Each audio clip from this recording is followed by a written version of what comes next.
got the signals for the Baltimore Colts. Unitas gives to Amici. The Colts are the world champions. Amici scores. It's amazing, sensational, dramatic, heart-rending, exciting, thrilling finish in the history of college football. California won the big game. 5 seconds left in the game. You believe in miracles? Yes! Unbelievable. This is Phil Steele. This is Mike Burnham. This is Wes Durham. This is Mike Ashley. Hi, this is Chuck Foreman, number 44 of the Minnesota Vikings. Woo, mercy, this is handsome Jimmy Vane, the Boogie Woogie Man. This is Coach Fry with Virginia Tech football, and you are listening to Big Dog Sports Talk. Are you ready to rock? Are you ready to roll? Okay, let's do it. You're in the doghouse with Rick Watson on Big Dog Sports Talk, presented by Pulaski County Sports and Entertainment. Join us in the Family Fencing Studios and chime in on the McClellan Chiropractic chat line. He's keeping cool with help from Little River Heating and Air, but this show is straight fire. And now, the big dog, Rick Watson.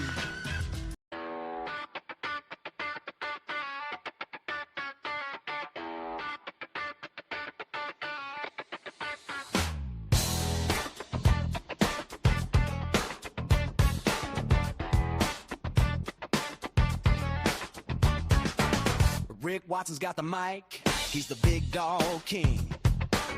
Cover sports so sharp, it's a New River thing. Virginia Tech fire, rapid pride too. Every stat, every play, he's bringing it to you. He's got that voice, deep as a valley, breaking it down, no dilly, no dally. Big dog sports talk, feel the bark.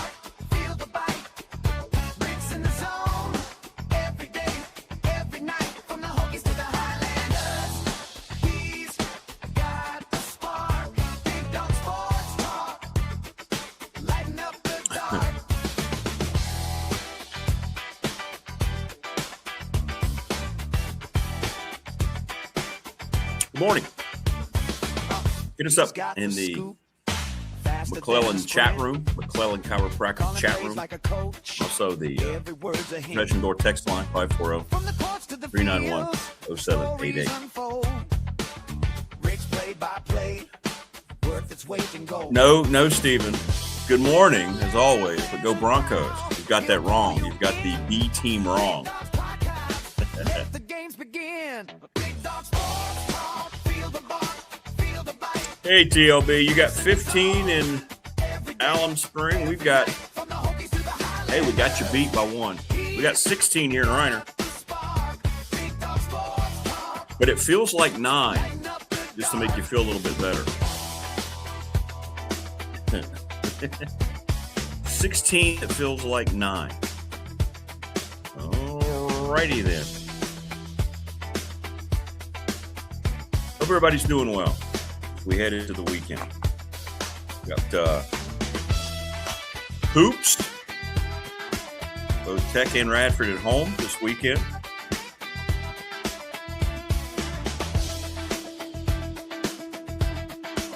And we've got NFL playoffs tomorrow. 2 games tomorrow, 2 games Sunday. So I know that we're going to have Coach Elmo on today at around 7. I'm not sure about Mike Burnham. You know, he couldn't be on his usual day. He'd mentioned Friday. I'm going to reach out to Mike and see. So we might have all 3, Elmo, Burnham, and Jen today. We'll see. But see, there's no pressure. When it's your own show, you can just do whatever you want. I got you, Steve. I see that. Yeah, I'll respond. I'll get you something today about dates. By the way, I want to thank everybody from Montgomery County Chamber of Commerce. It's an honor that they asked me to be a part, and we want to do some more things with them here coming up here in the new year. So there you go. We let the song play all the way through. I even let it start twice because it's just so popular. It's rising up the charts nationally. If MTV was still a thing, and now it's officially dead, and, you know, we had like a countdown or Casey Kasem, the BDST theme would be, you know, skyrocketing toward the top 20. From Castle Coliseum, where the hoops have been hung, to here in Palm Coast, where we pray that God will give his basketball mind back to Mike Young. BDST is live and online. Hey, Morris. Yeah, Coach Young taking a lot of criticism for the meltdowns here at the end of these games. Tech has lost all three of their conference games in just this ridiculous fashion, you know. And tomorrow they've got Notre Dame, who's not very good. So they should be okay tomorrow at home, I would think. But you never know. That's why you play the game. Radford's got Longwood tomorrow. Commonwealth battle. 32? Really, Morris? Like, I never imagine it gets 32 degrees in Florida. It was a good one, wasn't it, Prometheus? What's up, Paul? How you doing, man? Hope everybody's doing well. I want to thank all of our sponsors, in particular the presenting sponsor of this program, Pulaski County Sports and Entertainment. Yeoman's work for all the projects and all the things that have already been completed by Pulaski County Sports and Entertainment. With Jonathan Sweet and Tim Miller. I'm guessing I'll see Jonathan tomorrow at the Radford game. You know how when he comes on and he does his interviews, Jonathan, everybody's just like, that dude makes me feel bad about myself.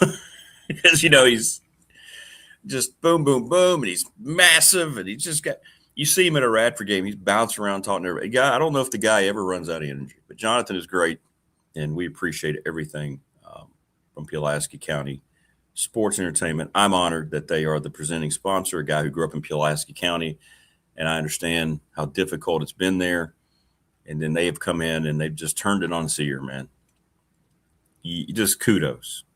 Kudos to them all. Thanks to Bob Chris, the Ready Set Fund, ReadySetFund.com. Ready, Set, Fun, Hut, Hut.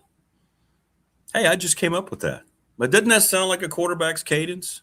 Ready, set, hey, come on. No, over here. Make receiver switch sides. Fund, Hut, Hut. Wow.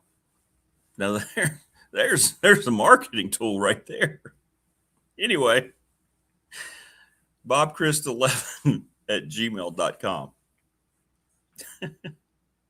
You want to raise money for your team or event, whatever it might be, they send out a series of text messages.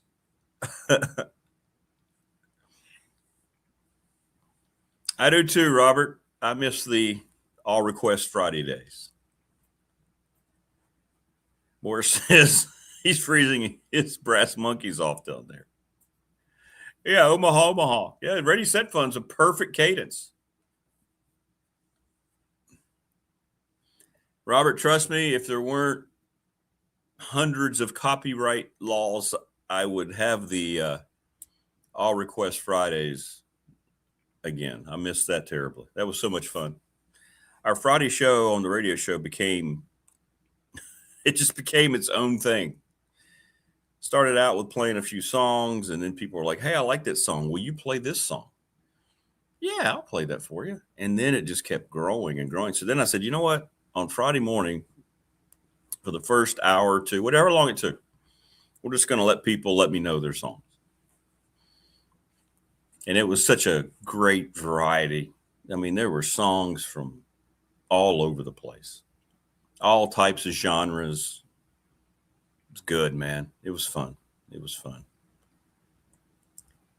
And trust me, before I got started in all this over the summer, when I finally decided I was going to do this back in July, I guess, I had to convince myself to do this.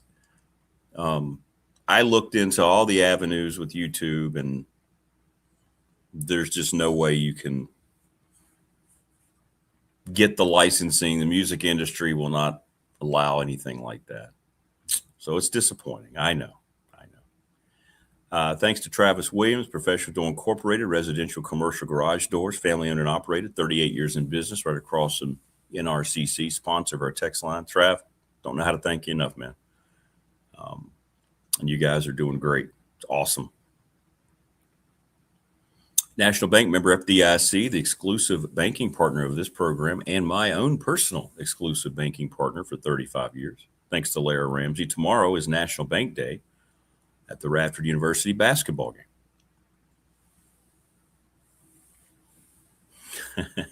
TLB, I just got my yearly homeowner's insurance renewal yesterday. Yeah, it's been a sobering week for yours truly with the roof damage and not getting the news that I needed for my roof. So today at some point, and I have to go and I've got a game tomorrow. I got stuff I got to do. Someone is coming this morning from Modern Day Roofing. I'll give them a free plug. Maybe I can talk them into sponsoring us. And I got to explain the situation to them. No, you may not know this, but roofs are pretty expensive. So I can't get a new one since I didn't get it covered. Ryan Pry, the attorney, 701 West Main Street in Radford, Trust and Estate Planning. The BDST fan question of the week was a slam dunk. It was all about Steph Curry. We asked which was the bigger faux pas in Virginia Tech athletic administrative history. Seth Greenberg telling Steph Curry, no, sorry, we just don't think you're good enough. It just sounds laughable now, doesn't it? Or when Whit Babcock didn't pursue Kurt Signetti when he wanted to interview because he said he was too old. And we ended up with like 53 answers, and it was like 45 of them said Steph Curry. So Steph wins. Charles Lee, Little River Heating and Air, 1095 Radford Street in Christiansburg, 540-553-2971. We're going on the year anniversary that I met Charles Lee when I came back from a basketball trip and lightning had struck my units out here. I'll just never forget coming home. A neighbor was, as soon as I got in, was walking toward my house. And I was like, well, what's going on? Hope everybody's okay. Yeah, I just want to let you know your house got struck by lightning. What? And that's what the lightning hit. So, and Little River Heating and Air took care of it. Boom. I'm telling you, folks, there's nobody who does it better. There has better customer vibe and understanding what customers need. Thanks to the NRB Super Bowl. By the way, Morris has arranged for our, whatever it looks like, next Friday, the 23rd, 6 to 9 at the Super Bowl. We're going to have a BDST meetup. And we're going to hang out and roll a few balls and have a few beverages and eat some food. And I want to thank Morris for arranging all that. It means a lot. So come out if you can. You know, if you can't, I understand. But come out and see us. And we thank everybody at the Super Bowl for hosting us next Friday, 6 to 9, next Friday. And it'll be nice just to meet everybody that I haven't met. I've met several of you with T-shirts. I'm going to have shirts there. So if you've paid and I haven't gotten your shirt, that'd be a good way to get it. And if I have you on the list and you haven't paid, I'll bring the list and just stop by, man. No pressure. Be a lot of fun. That's next Friday, 6 to 9. I want to thank Family Fencing. Thanks to Jason Green. They will always be very special to me. They were the first official sponsor of this new launch that we made back in August. And they're going to be busy this spring. You better get them in there now. Those guys are really doing a great job. And if your yard, if you have plans, because now when people start getting a little stir crazy, it's cold, weather sucks, and they start thinking, all right, so when the green things start popping, the blooms start popping on the trees and the bushes and everywhere else, I'm going to have these ideas for my yard. I might need a section or two fenced off, or I might need a whole area. Well, call Family Fencing, 540-200-8294. Free quotes, free estimate. I mean, they'll come out. They want to help you. They want to help your home. So go out there and give them a yell. And thanks to Mark Hunley, McClellan Chiropractic Clinic. Appreciate Mark sponsoring our chat room. It's like you have a capable contractor. I've heard great things about them. So we'll find out what it's like today, TLB. Heard great things about them. Morris says the SMU game was as bad of a collapse as I have seen, maybe ever in coaching, playing, and simple mental breakdowns. Hard to watch. Yeah, there's a lot of that. I want to thank Brandon, by the way, at Top Shelf Apparel for creating our T-shirts. $20 if you want them. 30 if I have to ship them. 540-616-8153. And thanks to Lawson's Mobile Home Supply. James has been doing it since 97 over at 300 North Franklin Street in Christiansburg. Give him a call at 540-381-8011. Very cost-effective answers for your windows, doors, and plumbing supplies. So, yeah. Prometheus, the bringer of fire. We could all get warm with Prometheus's fire this morning. So I heard the holdup with Grunk was his PSU contract signed on January 14th. So he wasn't able to sign that date the following year. That's weird, isn't it? Because I haven't heard about these contracts being that detailed. Maybe it is in the Big Ten, bigger schools like that, bigger programs. Interesting.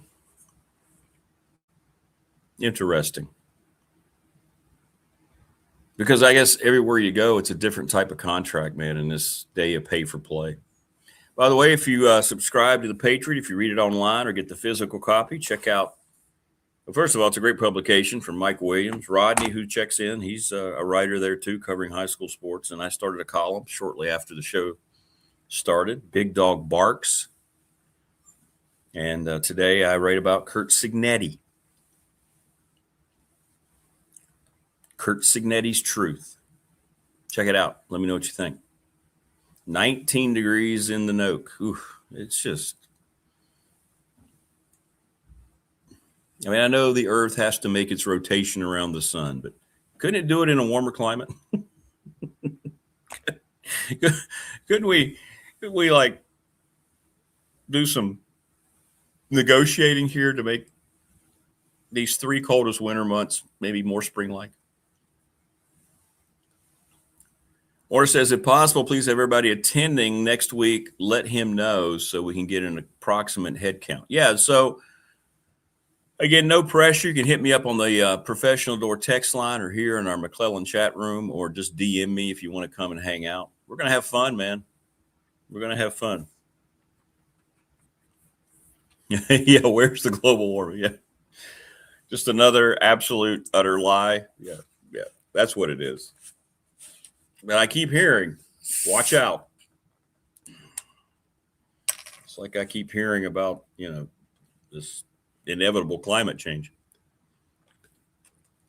Yeah, boy. 60 in Key West? Really? The Dodgers, yeah, let's talk about this a little bit. So I wake up and see the news that Kyle Tucker has signed in Los Angeles with the Dodgers. He's going to make $240 guaranteed, $60 million a year. But with this deferred payment crap, I think whatever it is, the FFV value, the hit is only like $3.5 million this year. I'm just going to tell you right now what's going to happen.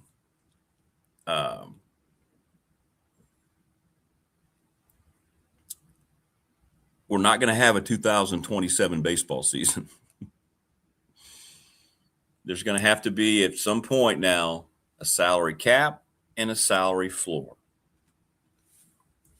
Baseball is being destroyed, and it can't function this way. The NFL has a lot of issues, but the one thing that it's done, and it goes all the way back to when Pete Rozelle was the commissioner, is he kind of sculpted out the draft, how it was going to look with the poor teams getting a chance at the higher draft picks. Parity sells. Parity makes your league more competitive. It makes your teams, your owners, everybody more engaged. Every city before every season now in the NFL, even if it's illogical and you may have just drafted a rookie quarterback, you're going to think, hey, we have a chance here. We can make the playoffs. Just look at this weekend. This weekend, all 8 teams, you can make a case for all 8 teams that they could be hoisting up Lombardi's trophy in a few weeks. In baseball, we know it's going to be the Dodgers. And let me make this perfectly clear. the Dodgers have a unique setup, and they're not breaking any baseball rules. This goes back to Rob Manfred, who's the worst commissioner, the modern commissioner in the history of sport, has no concern about his game at all. But the Dodgers get to keep, they have the highest, like it's 92% of all TV money that goes back into them. They have a unique situation, the deferred payments. I saw this morning, and I retweeted it on X, or I re-X'd it. Anyway. Or liked it. I don't know what I did. But whatever it is, unless it's gone now, did it not work? I thought I did. Is it just likes? Is that what it is? Yeah, here you go. So the Dodgers, these are the Dodgers contracts worth more than $100 million. Shohei Ohtani, $700 million. Mookie Betts, $365 million. Yoshinobu Yamamoto, $325 million. Kyle Tucker now $240 million. Blake Snell, $182 million. Freddie Freeman, $162 million. Will Smith, $140 million. Tyler Glasnow, $136 million. That's all on one team. That's 8 players. That's well over billions of dollars. All those contracts are deferred. Ohtani signed for 10 years, Betts for 12, Yamamoto 12, Tucker's got 4, So again, they're not necessarily doing anything against the rules, but the rules are wrong. So enjoy baseball in 2026 because there's not going to be a 2027. It's not going to happen. And baseball, at this point, baseball needs to have a work stoppage. Baseball needs to get it figured out. LA fans are going to defend this, and technically they're right. Their team doing nothing wrong. They're just taking advantage of their innate opportunities. But it's no fun for anybody else. You go through this long regular season. I mean, the Dodgers didn't even have the best record last year. It didn't matter. They were just kind of sandbagging it until the postseason, and they stepped up. They got some breaks against the Blue Jays. The Blue Jays picked up that series. I get it, but they still won it, and they're going to be overwhelming favorites again this year. And then they added an all-star in Kyle Tucker last night, just because they can. And they can guarantee every cent. And then there's the immediate, well, other owners just don't spend their money on their team. Other owners just aren't spending. No other owners have the opportunity. The Yankees could, the Mets can, but there's very few teams that actually have that kind of opportunity to do that. So baseball's in a lot of trouble. They're too stupid to understand it yet, and it's going to get worse before it gets better. And I believe we're going to have a loss of a season coming up next year, 2027. But you can't have a salary floor, all these accusations against the owners that aren't spending money and not have a salary cap. I've seen Dodger fans try to argue that because, it's to their advantage that there is no cap, but there has to be a salary cap. This is ridiculous. And the fact that it's gone on so much, to me, is ridiculous. Salary cap in every other sport. NFL is the one that everybody uses as an example. We're even talking about a salary cap potentially in college sports, right? The way to get our arms wrapped around all this nonsense that's going on with these salaries. But yet, in Major League Baseball, you bring up salary cap, the players, everybody immediately scoffs and says, it'll never work. Why? Why won't it work? I mean, the people who have signed these contracts are still going to get paid. It's not like they're going to take the money away, but they have to start incorporating it. That's true, Robert. At least there's no frozen preset. That's right. So, you know what? I can handle the cold, and there's no wind today. The wind and the ice is the two worst. Those are the two worst elements of winter. It's terrible. What's up, KB? Keon Brown checking in. The Stanford game was worse than SMU, he says. Yeah, it was bad. Home game, up 13, 3.5 minutes. Yeah. Wayne says baseball needs two things: salary caps that are legit and baseball cards to be affordable for kids again. Yeah, not just collector cards. One of the most fun times I ever had. We talked about this the other day, coming back from the farm, or you go to the, your mom doing the laundry, going to the grocery store up in Dublin, and where Wade's supermarket was, and there was that laundromat there on the corner, and there was the Dublin pharmacy. And I would wander in there and grab my packs of baseball and football cards. 25 cents. Take all your mowing money.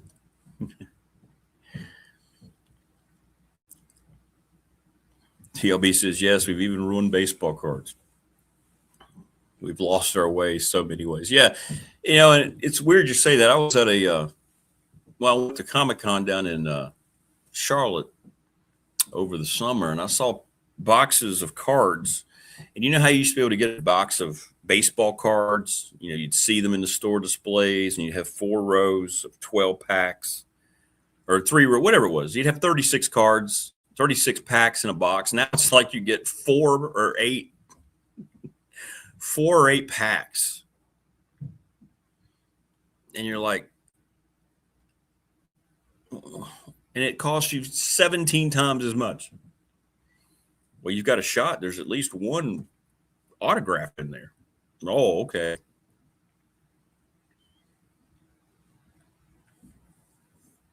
Paul says deferred payments is the dumbest thing. What happens when they can't pay the players in the future? They get nothing. Yeah, you never know. How's that going to look? And I don't know why these players are willingly deferring so much salary. Now, I don't think Tucker's is, I guess it is deferred.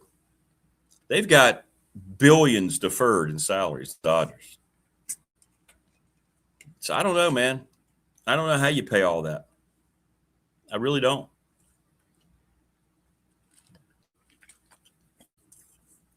You would save up your 25 cents for cards everywhere. Yeah. It was the most exciting thing in the world to get a new pack of cards. I couldn't wait. But I always would try because I wanted to get them home. But you just sit there and hold the packs, the wax packs.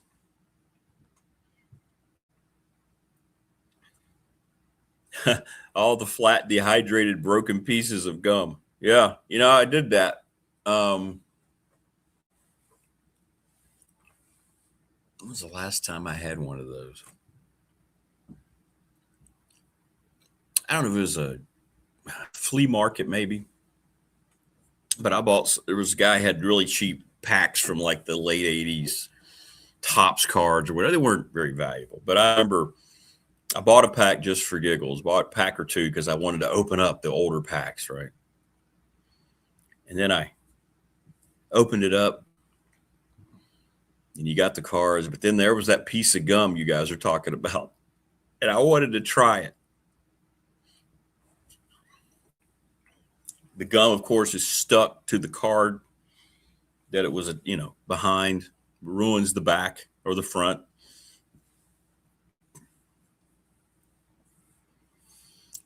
It takes me to another story. But anyway, so I peeled the gum off and it was so hard. It's true. Gum was as soft as Panera bread. Exactly, Wayne. The gum not only hard, but when it starts to soften up, it gets like this pasty texture. Instead of it kind of being like gum and coming together, it kind of separates. It's just terrible. I won't do that again, but I wanted to try a piece of gum.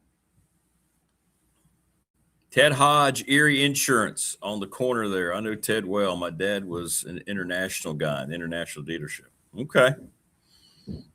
I'll take all suggestions. We'll see what roofing guy tells me today. I'm not expecting good news.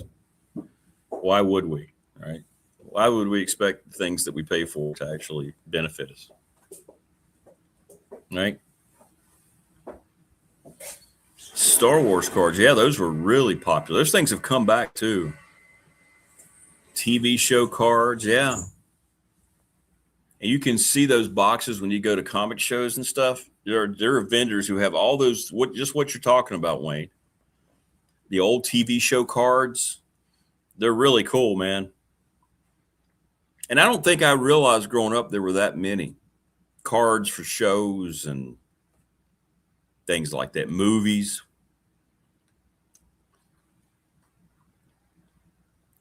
But I was at a card show years ago, and a guy bought a wax pack. I want to say, I remember exactly what it was.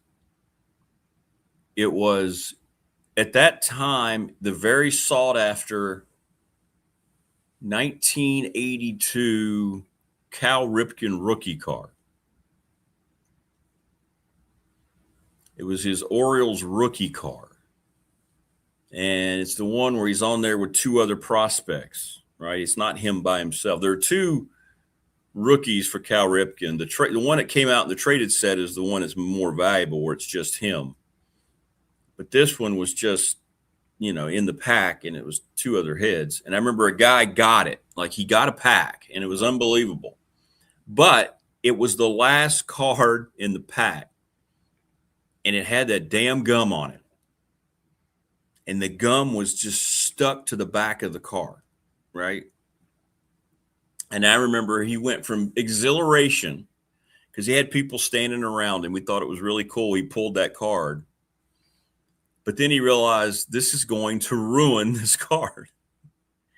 And he sat there and he was trying to talk to dealers about how to get the gum off. And they finally came up with a solution. And I didn't see him again until later in the show. And I asked him about it. And he said, yeah, we got it off. And he goes, I said, how did it go? He goes, I had to throw the damn thing away. I said, really? He goes, yeah, it ripped the whole back lettering off. I was like, oh. And at that time, that card was worth, a couple $100, crazy.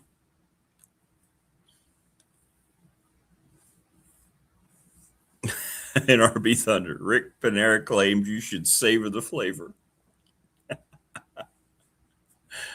Yeah,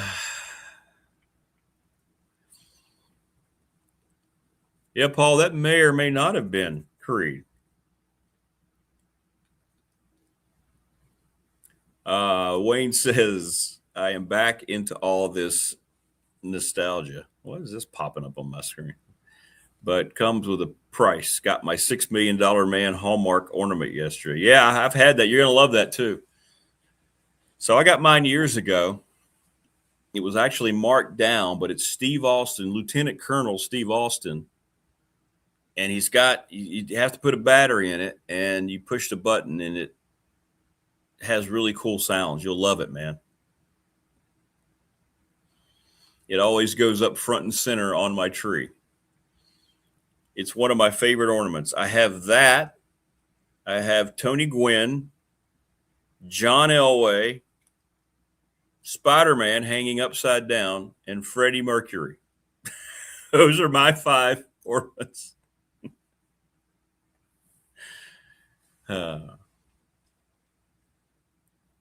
Virginia needs Dolphin Direct LLC, homeowners insurance. Gone to hell in the Old Dominion. Homeowners insurance has gone to hell in the Old Dominion. All right, peeps, look up Dolphin Direct if you need help. Maybe I will. Dolphin Direct LLC. May have to.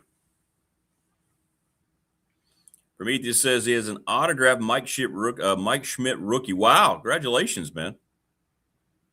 That's awesome. You won it off your best friend in 4th grade playing Tecmo Bowl. That's cool. Oh, Tecmo Bowl. I know somebody doesn't play Rick Watson in Tecmo Bowl. Chad Hyatt.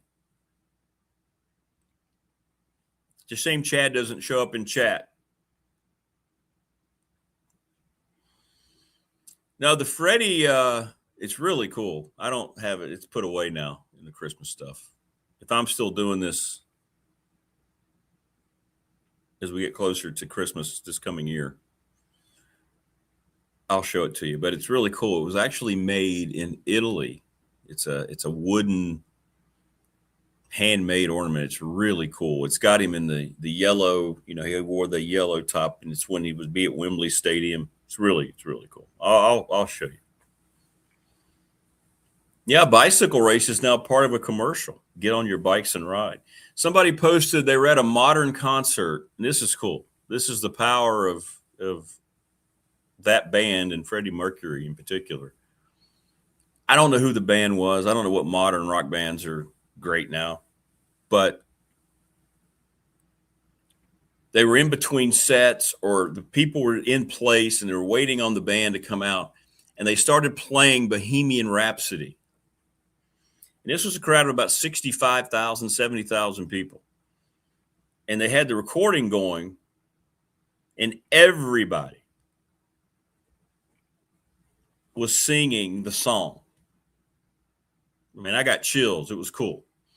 And the quote up top said, "You know you're a legend when you've been gone for 40 years and you can make an entire arena sing your songs." It was really cool. And they sounded great.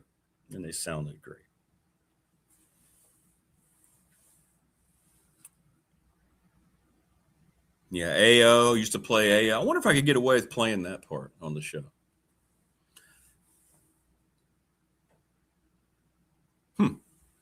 I don't know. But that was at the Live Aid show where they stole the show.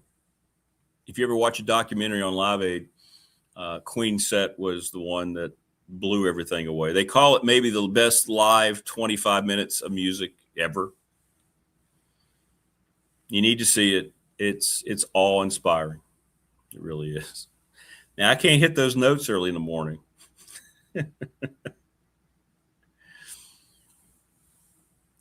Freddie did that, and the thing about that too, when you see it a lot. You can go to Google, you can look up the concert where Freddie's doing AO, and all he was trying to do, really, I mean, I think he realized people might pick up on it, but he was really trying to get his voice. He was trying to hit all the elements of his voice, which was incredible because he had no limit to his range. And he was just trying to work out all the, and then people started immediately giving it. And so he just went with the moment, and it became one of the most iconic moments.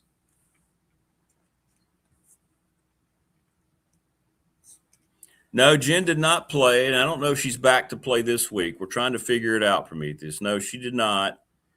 And we're trying to figure all that out with her. So I didn't hold her to that. She's looking for that, her mouthpiece. She's very upset about the mouthpiece. All right, we got Morris and Wayne talking about Dolphins Direct now. That's great. So we're going to find out. We'll get an update today, Prometheus, what Jen's going to do. I don't know what she might do, but she's been pretty upset. I get it. I mean, that's a mouthpiece she had for her sax when she was in high school. It was connected to her parents,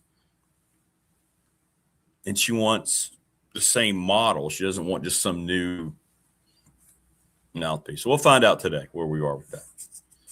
But when she does play, and she's not afraid to play, by the way, she wants to. I mean, she'll play. She's good. She's really good. So she's going to play Careless Whisper for us. She is. She really is. Please subscribe, like, and share our channel. Getting right up toward 800 now. We're trying to get to 1,000 at some point here this year. That'd be great. Please hit us up.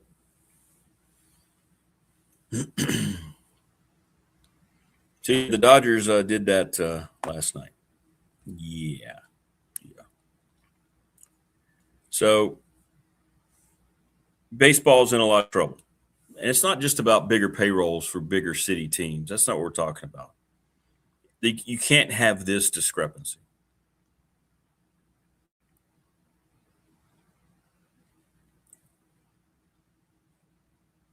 So Sports Illustrated, which is no longer an actual legitimate publication,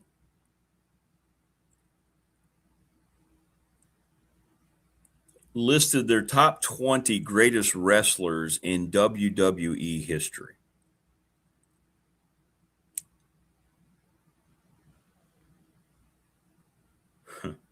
The top 5 wrestlers, according to Sports Illustrated, are Stone Cold Steve Austin, Hulk Hogan, The Rock, John Cena, and I don't even know who the hell Roman Reigns is. You got The Undertaker, Triple H, Shawn Michaels, Bret Hart, Bruno Sammartino, 6 through 10. They got Randy Savage at 11, Kurt Angle at 12.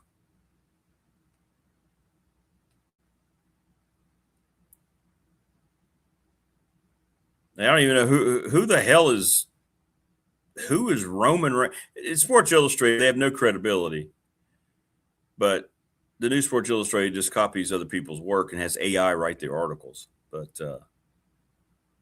Shawn Michaels, arguably the most technically sound wrestler of all time. Mr. Perfect's not in here. I'm just looking at this thing. The Ultimate Warrior didn't make this. They got Andre the Giant at number 16. Andre the Giant's the most iconic wrestling figure of all time.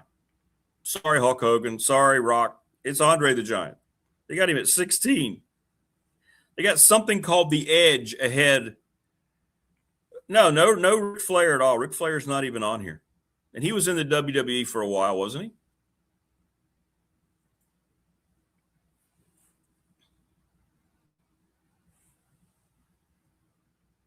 Roman Reigns' father was one of the wild Samoans from back in the day. He played football at Georgia Tech. Is he any good? How's he number 5? No Sting.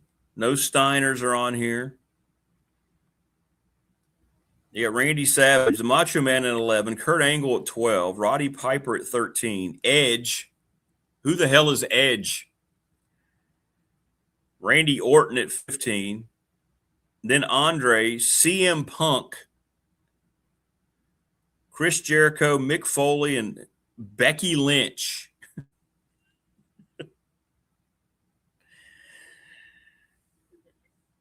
Now, listen, there's been a lot of great female wrestlers, but Becky Lynch, I've never heard of 3 or 4 of those people on the list.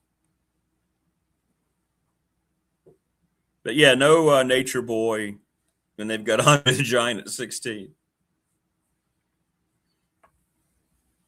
But that's WWE. WCW would be a separate list. Yeah, the Road Warriors were ahead of their time. The Four Horsemen, my all-time favorite wrestling organization.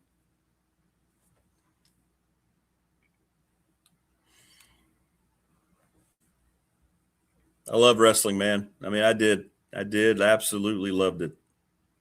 I think we all did. I think all of us can relate to that era. And you know what? It was good.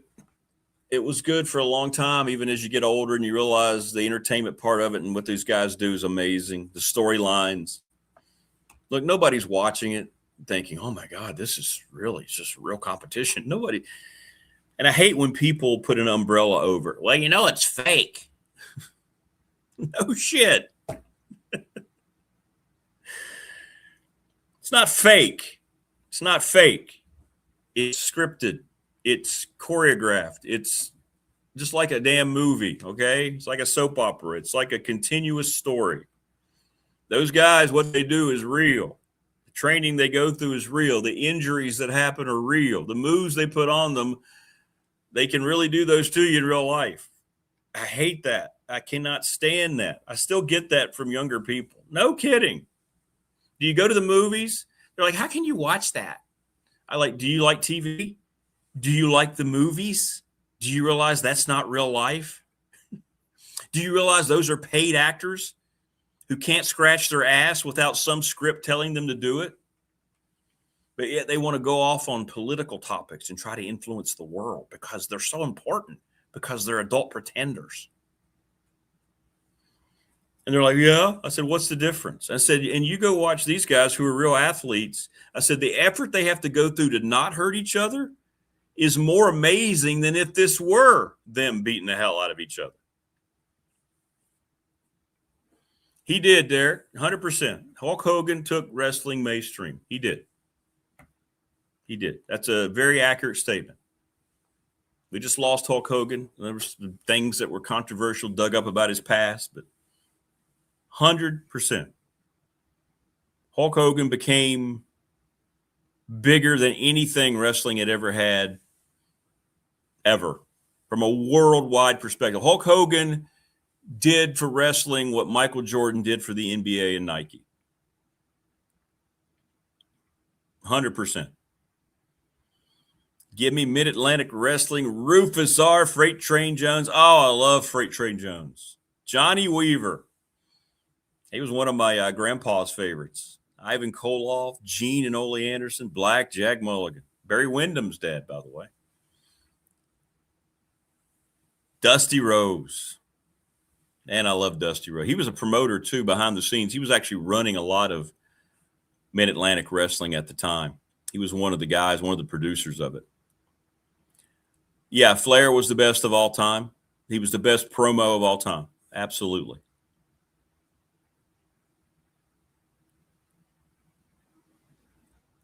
Best all time.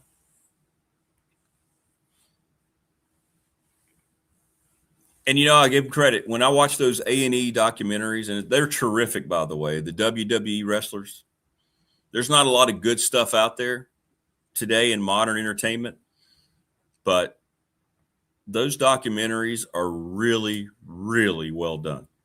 And you learn a lot about the person. They don't pull any punches. They take you behind the scenes of the business. They take you back behind the scenes of what a horrible person McMahon was.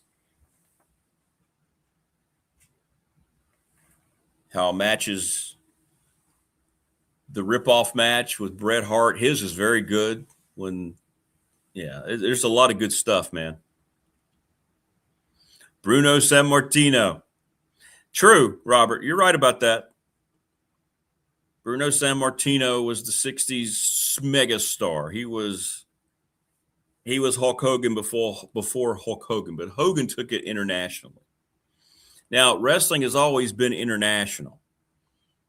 It's been massive in Asian countries for centuries. Well, for decades. I don't know, centuries. For decades. Samoan countries. I mean, you in Mexico, I mean, wrestling is part of the culture. That's why you see the wrestling masks all the time with fans at American sporting events. So I'm with you on that. But Hulk took it to a different level. It's pretty cool. Now, Wayne and Morris here in chat have hooked up with their insurance histories. That's cool. Oh, that's cool, Prometheus. You just watched Halloween Havoc from 1992. I bet that was great. Robert says Reigns is not very good. Yeah, I've never heard of him. And even I've heard of like CM Punk, modern guys. I haven't heard of Reigns. I don't even know who that is. These guys are in great shape. The way they sling and slam it. Exactly. Joseph, and that's one of the things that intrigues me. They are legitimately strong and they are legitimately athletic. And I don't know. And what I love about it too, they protect each other. So when somebody's hurt, they know when somebody's hurt. And when you watch the Steve Austin documentary, you know, remember when he broke his neck in the ring? And I don't remember who he was wrestling, and he couldn't move. And I think the referee first realized it, and then they did something to end the match pretty quickly. Those guys were talking, you know, it's really, I don't know. The craft of it has always intrigued me. Always. Abdullah the Butcher makes me think of razors. So there's Wayne already backing out of coming to see us next Friday. A work obligation. Tisk, tisk, tisk. We tried, Morris. We tried to get Wayne there. We tried.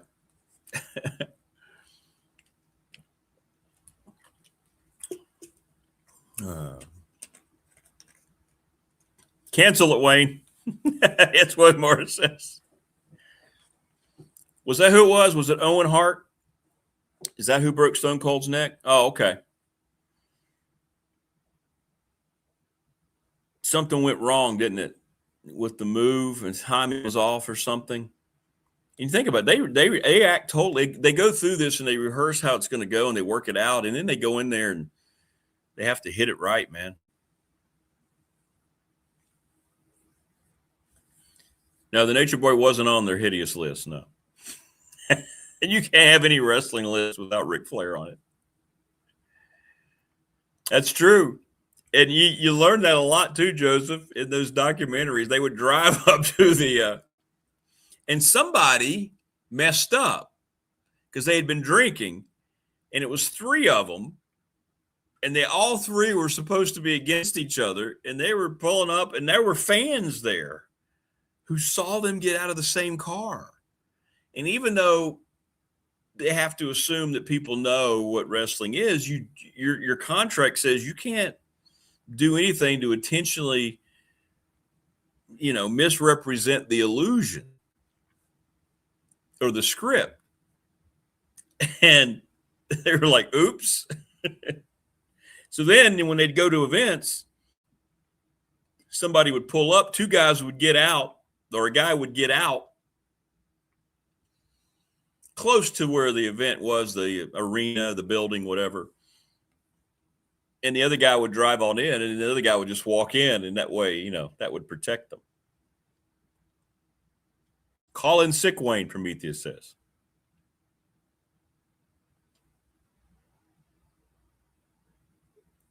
K-State Rob, he's in his 2nd run in wrestling, 61 years old. He keeps doing it. That's awesome, brother. That's awesome. Yeah, it probably was. But still, he was part of it, and he was a big part of keeping it together, Ric Flair, in WWE. Well, Wayne, when this event elevates BDST to heights unknown. Shame, man, shame. Morris actively shaming Wayne for not showing up for our big powwow next Friday. That's funny. Look, I know all about being stuck with work obligations. I get it. I completely get it.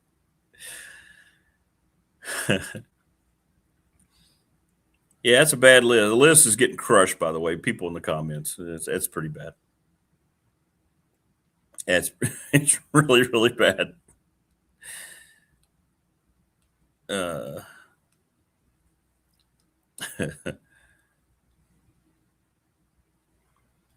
Yeah, so baseball, I'm getting a lot of messages here. Yeah, people agree. Baseball isn't going to have a season in 2027.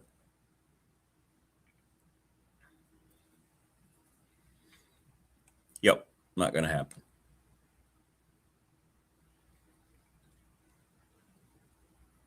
And, Dodger fan is going to defend this and, well, they're not doing anything wrong. Well, no, they're not. They're playing within the structure. I won't say rules. But I believe the owners, because it can't just be one team.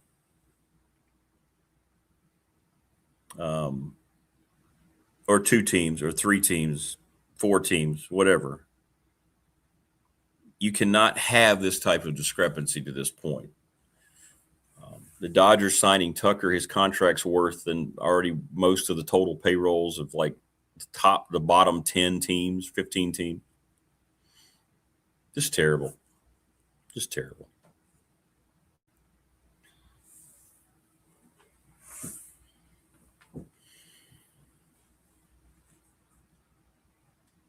Hey, Jeff, good morning. Yeah, happy chat. Chat's always a great place. People having fun. It's a Friday, heading into the weekend. Got to work tomorrow, hoops tomorrow, but NFL playoffs. Broncos game is the first game tomorrow, 4:30, so I'll miss a little bit of it. We play at 2:30. The 2:30 Saturday starts.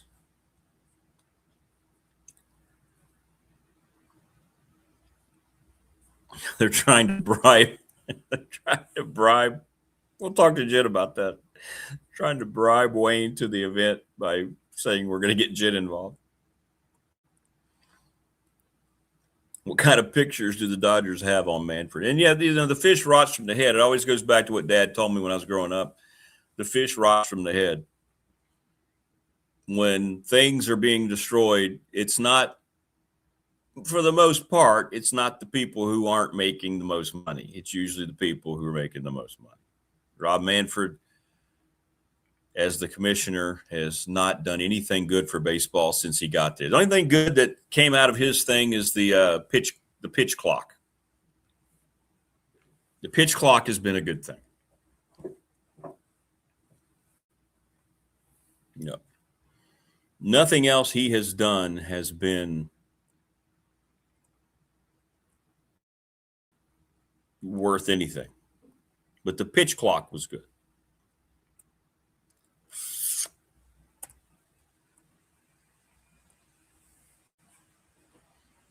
But see, most of the time, the people who are in charge, who are ruining everything around them, will try to scapegoat others. And I think Rob Manfred has tried to do that with owners who he tries to say aren't spending money. They're not investing. You think the guy who owns the Pirates or the guy who owns the Royals is going to be able to even approach Kyle Tucker's agency and go, hey, we'd like to talk to him about potentially signing with us? They're already out of it before they even – so don't, just stop.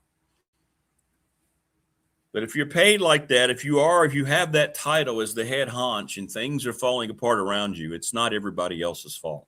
And it's not the rest of these teams' fault in baseball that this thing is so lopsided. Crazy.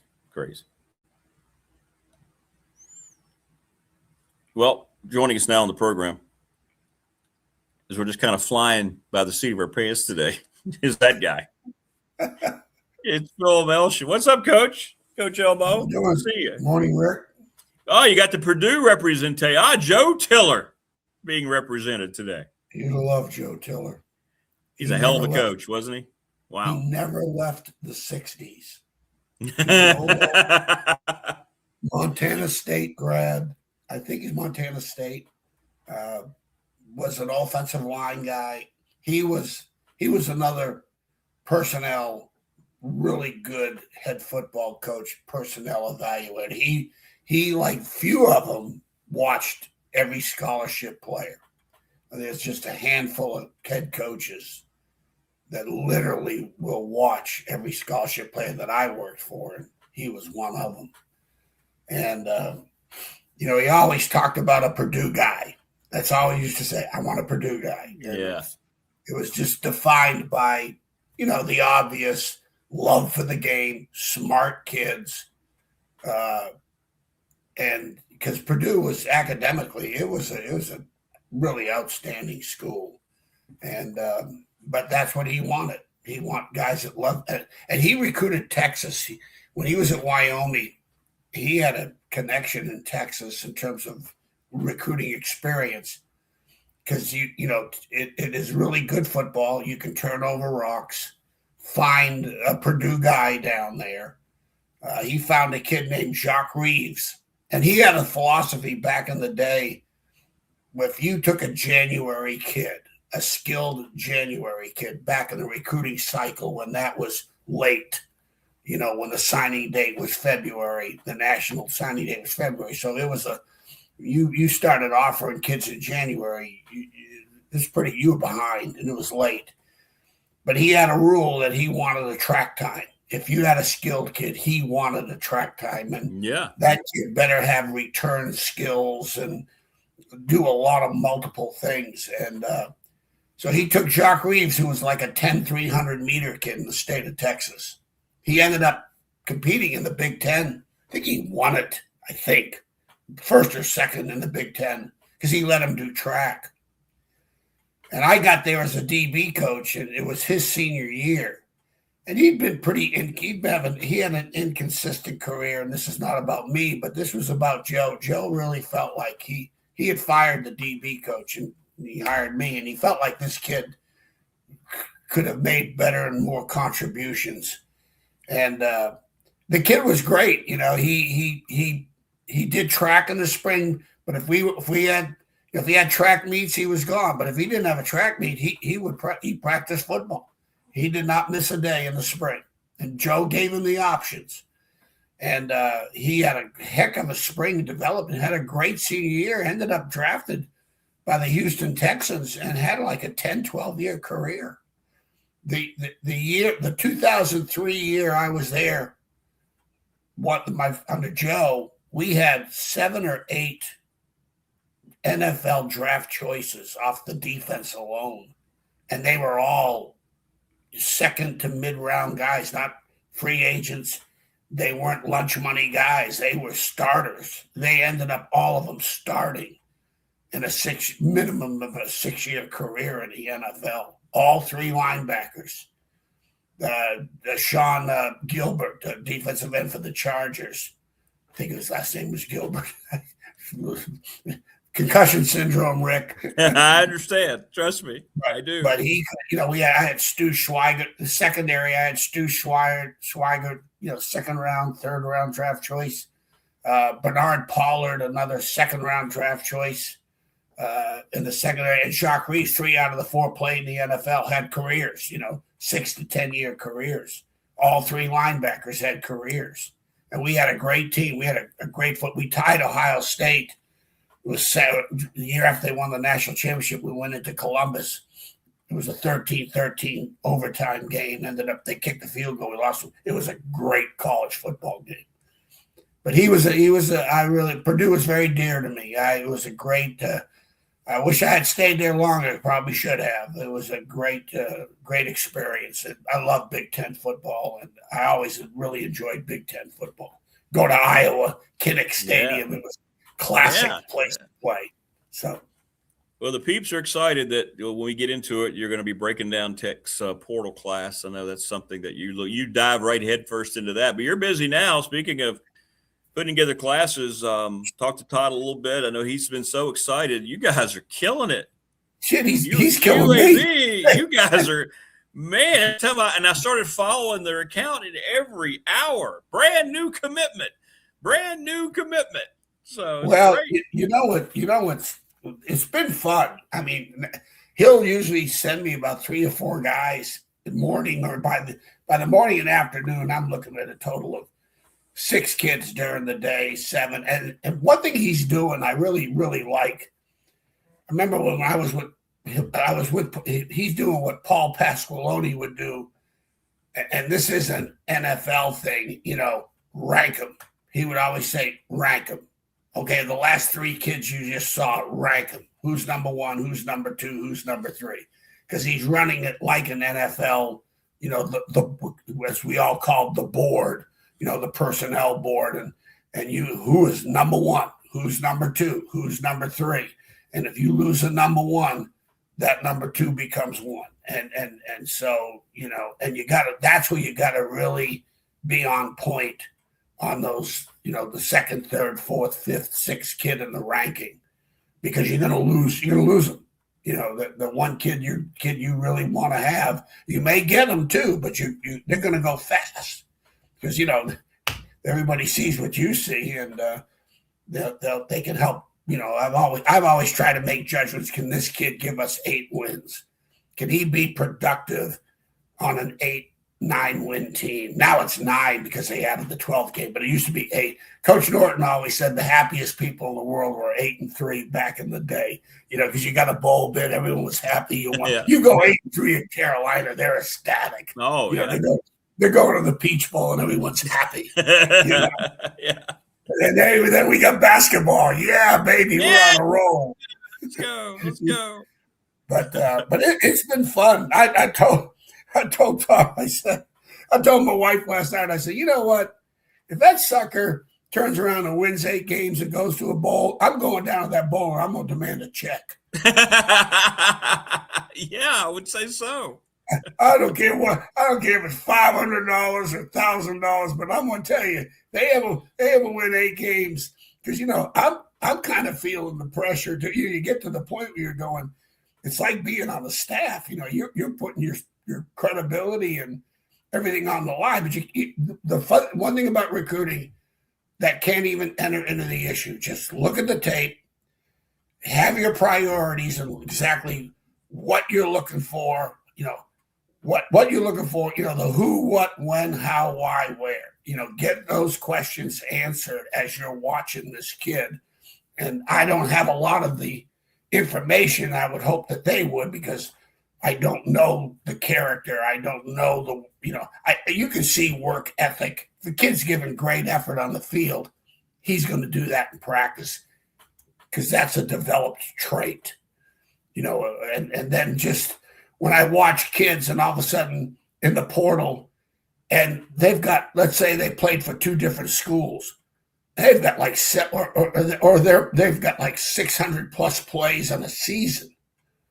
You're going, wow, this kid's he really's in great condition because he's not injury prone. He's playing. As they say in the NFL, the greatest ability is availability, and you can't be in the tub and get better. So that's another thing I look for, the total number of snaps a kid has playing. But, and then, there's 2 things you try not to err on. You want to get kids that can run, I call it the ability to run. When kids ran 40-yard times, I could care less about the time. I wanted to see how they ran it. Were they grinding coffee? Was the head bobbing all over the place? We ever watched Jerry Rice run? Oh. His head never moves. His head never moved. It was just perfectly. No. And that whole body was totally compact. You could take a cylinder and put it over him. Is insane. No appendages ever left the body. Smooth. And 4'7", 4'6'5". Yeah. Couldn't be drafted because he was too slow. And then Bill Walsh said, "We're taking that guy. Thank you, Walsh, NFL." And I think that, players teach you what to look for after a while. Successful players, productive players. You get to learn from them from your memory bank. And I'm sure, because Bill Walsh in his book always said, there was 2 things in Bill Walsh's book that I read, and I conveyed at Virginia Tech with the staff. And to this day, Todd still carries it through. You could, if you ever have him on, you can talk to him about it. But is number 1 in the 40 time, the most overrated determining factor of a young man's ability to perform in the game. Yes. He always said that. It was developed by the great Coach Brown at for the Cleveland Browns, and because he wanted to see how many guys what they could do on the kickoff team. So that's when he timed him in the 40. That's how it came about. And now you got the draft and the people looking at the 40 times. It's not about how fast he is. It's how fast he can transit, whatever his speed is, the transition to what I call top end speed. And you really want to see a blur of the feet. You want to see what I call upper body violence. Your upper body will control your lower body speed. For example, go out and run a 40-yard dash with your hands down by your side. When you see a kid run, you want to see, I always talk about pursuit and efforts. I better see those arms. I call it upper body violence. I better see violent upper body, and I don't want to see your armpits. And your feet will turn over. And that's a fact. That's an absolute fact. Your upper body controls the lower body speed, foot speed. So those are the things you start looking. But he's got, you try not to err. You want to get speed. But today's football, now, there's certain examples, some of height. You want length. You want as much arm length, as much height as you possibly can get. And a lot of people say, well, what's the difference between 1 inch? Well, 1 inch is if a 6'1" kid to a 6'2" kid to a 6'3" kid, you're talking 10 more pounds of growth with each inch. That's what I look at. It's nothing that's documented. It's nothing that's proven, but that's what I look at. So the difference between the 6'1" and the 6'3" is about 20 pounds of added growth. When you're looking at bone structure and potential growth potentials, because that's key. Now, when you're looking at portal kids that only have 1 year left, it's it.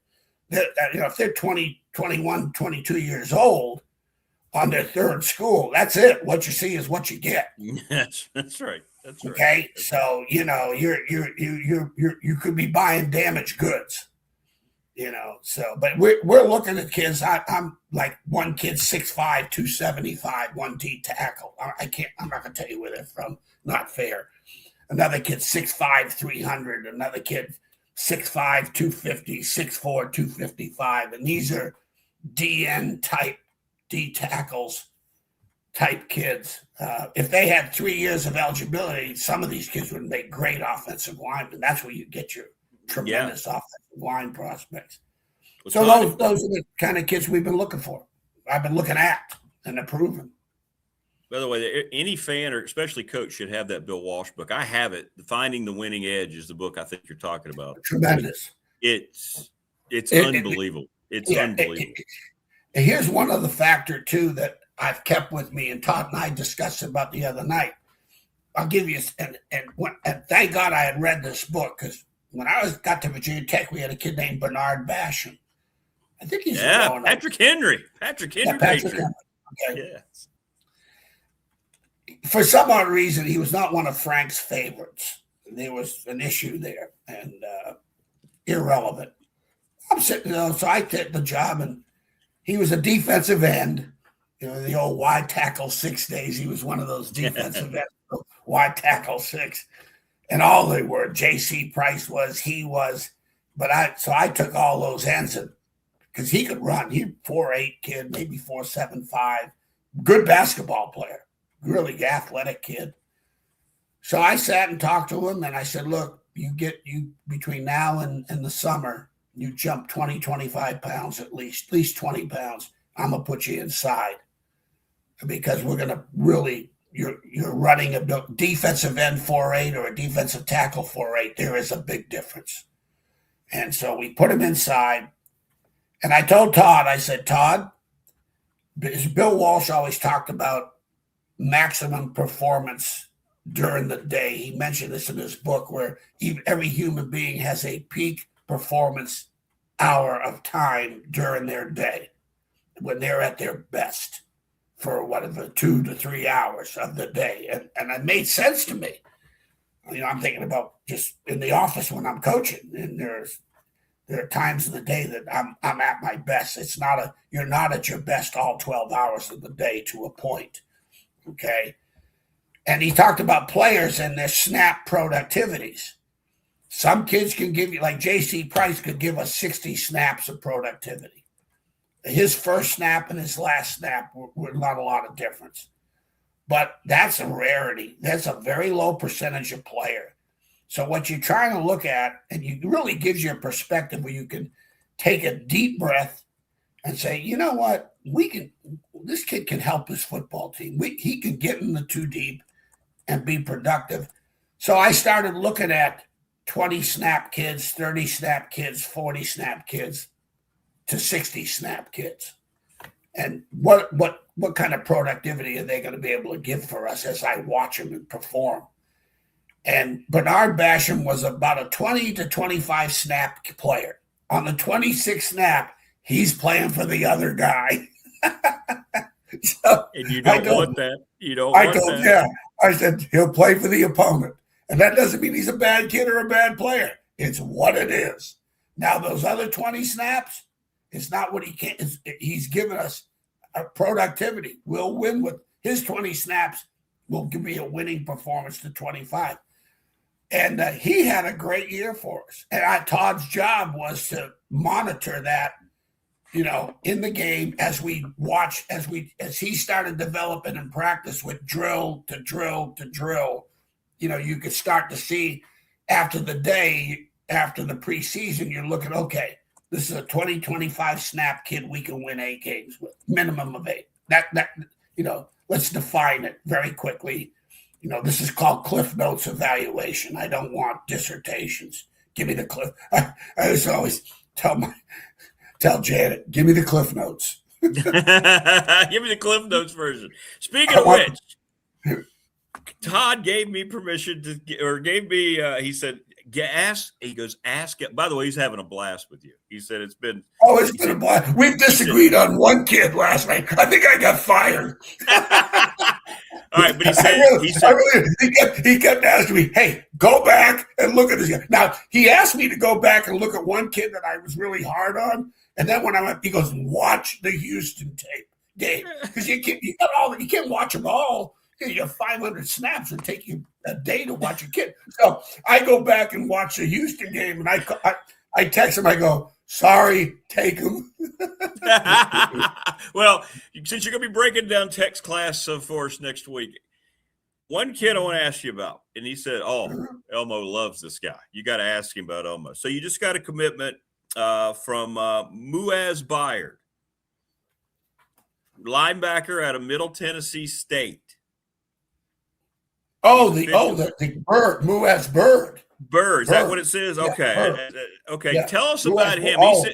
He said you absolutely love that kid from the first time you turned the tape. So this will be great for listeners. This will take them on a guy I know that you probably didn't know a lot about maybe until you got the name. Nothing. And you're like, but this is going to be cool for people next week when you start looking at the tech class. Yeah. No, here's that kid. I'm not going to pull out his evaluation because he's, as I rank the linebackers, he's my number one kid because he is athletic. His brother, Todd was telling me, his older brother plays for the Chicago Bears.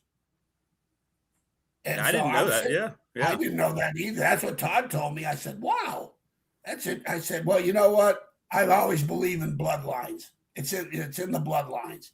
He is a really athletic kid. He looks great in uniform.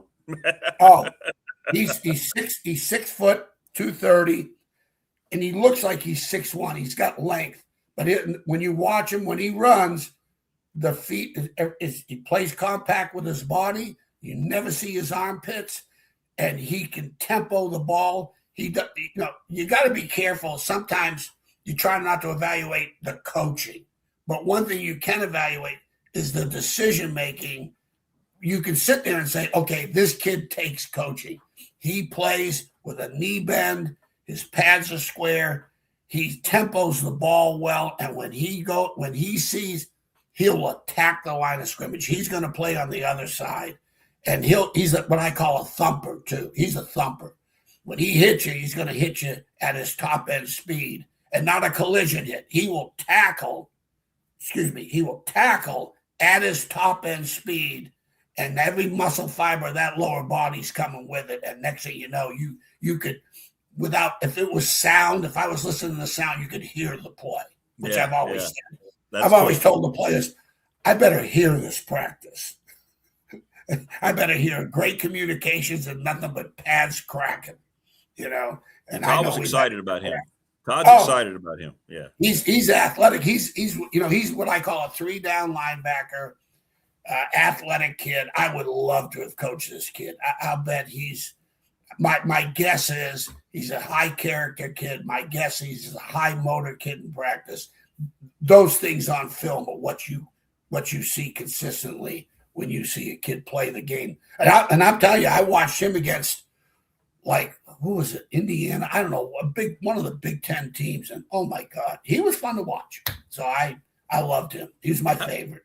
How many times, that's interesting you say that, Coach, when you may not have met the kid, you don't know what kind of kid he is, but you watch him play, how many times has what you've seen on tape, like you just said, given you exactly what you need to know about the kid, then you meet the kid and he's exactly what you thought he'd be like because of what you've seen? It usually equates.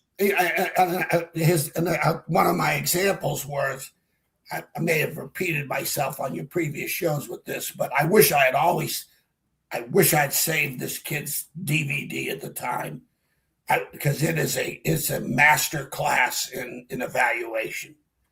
I get to Wisconsin. Barry tells me I got my first day, Friday. I get at 1 o'clock. I'm in the office. Recruits the last weekend in recruiting. They're going to come in at 5 o'clock, 5-ish. Get together. He goes, "You got 4 hours. Here's 4 kids. They're all DBs. We got 1 scholarship left. You're the DB coach. Pick who you want." So that's awesome. Told the custodians, leave the buckets. I told you that one. Leave the paint buckets because every time when you get a new job, they repaint the office. Yeah. And you'll be back in 4 hours if I screw this one up. So I'm looking at all of them, and long and the short is that there's one kid from East Hazelwood High in St. Louis. His wide receiver committed to Ohio State, so this school had traffic. I call it traffic. He's got coaches from Big Ten, particularly in this school, because the wide receiver committed to Ohio State. He's playing quarterback, safety, punt return, kick return. He never leaves the field. And he's making plays. Big punt returns, big kickoff returns, intercepting balls, running the ball, throwing the ball. He never leaves the field, and he's as productive as anybody. And you look and you're going, my God, this kid's a playmaking sucker. And, I said he's probably 4'6". I was lied about his weight. He told me he's 185 pounds.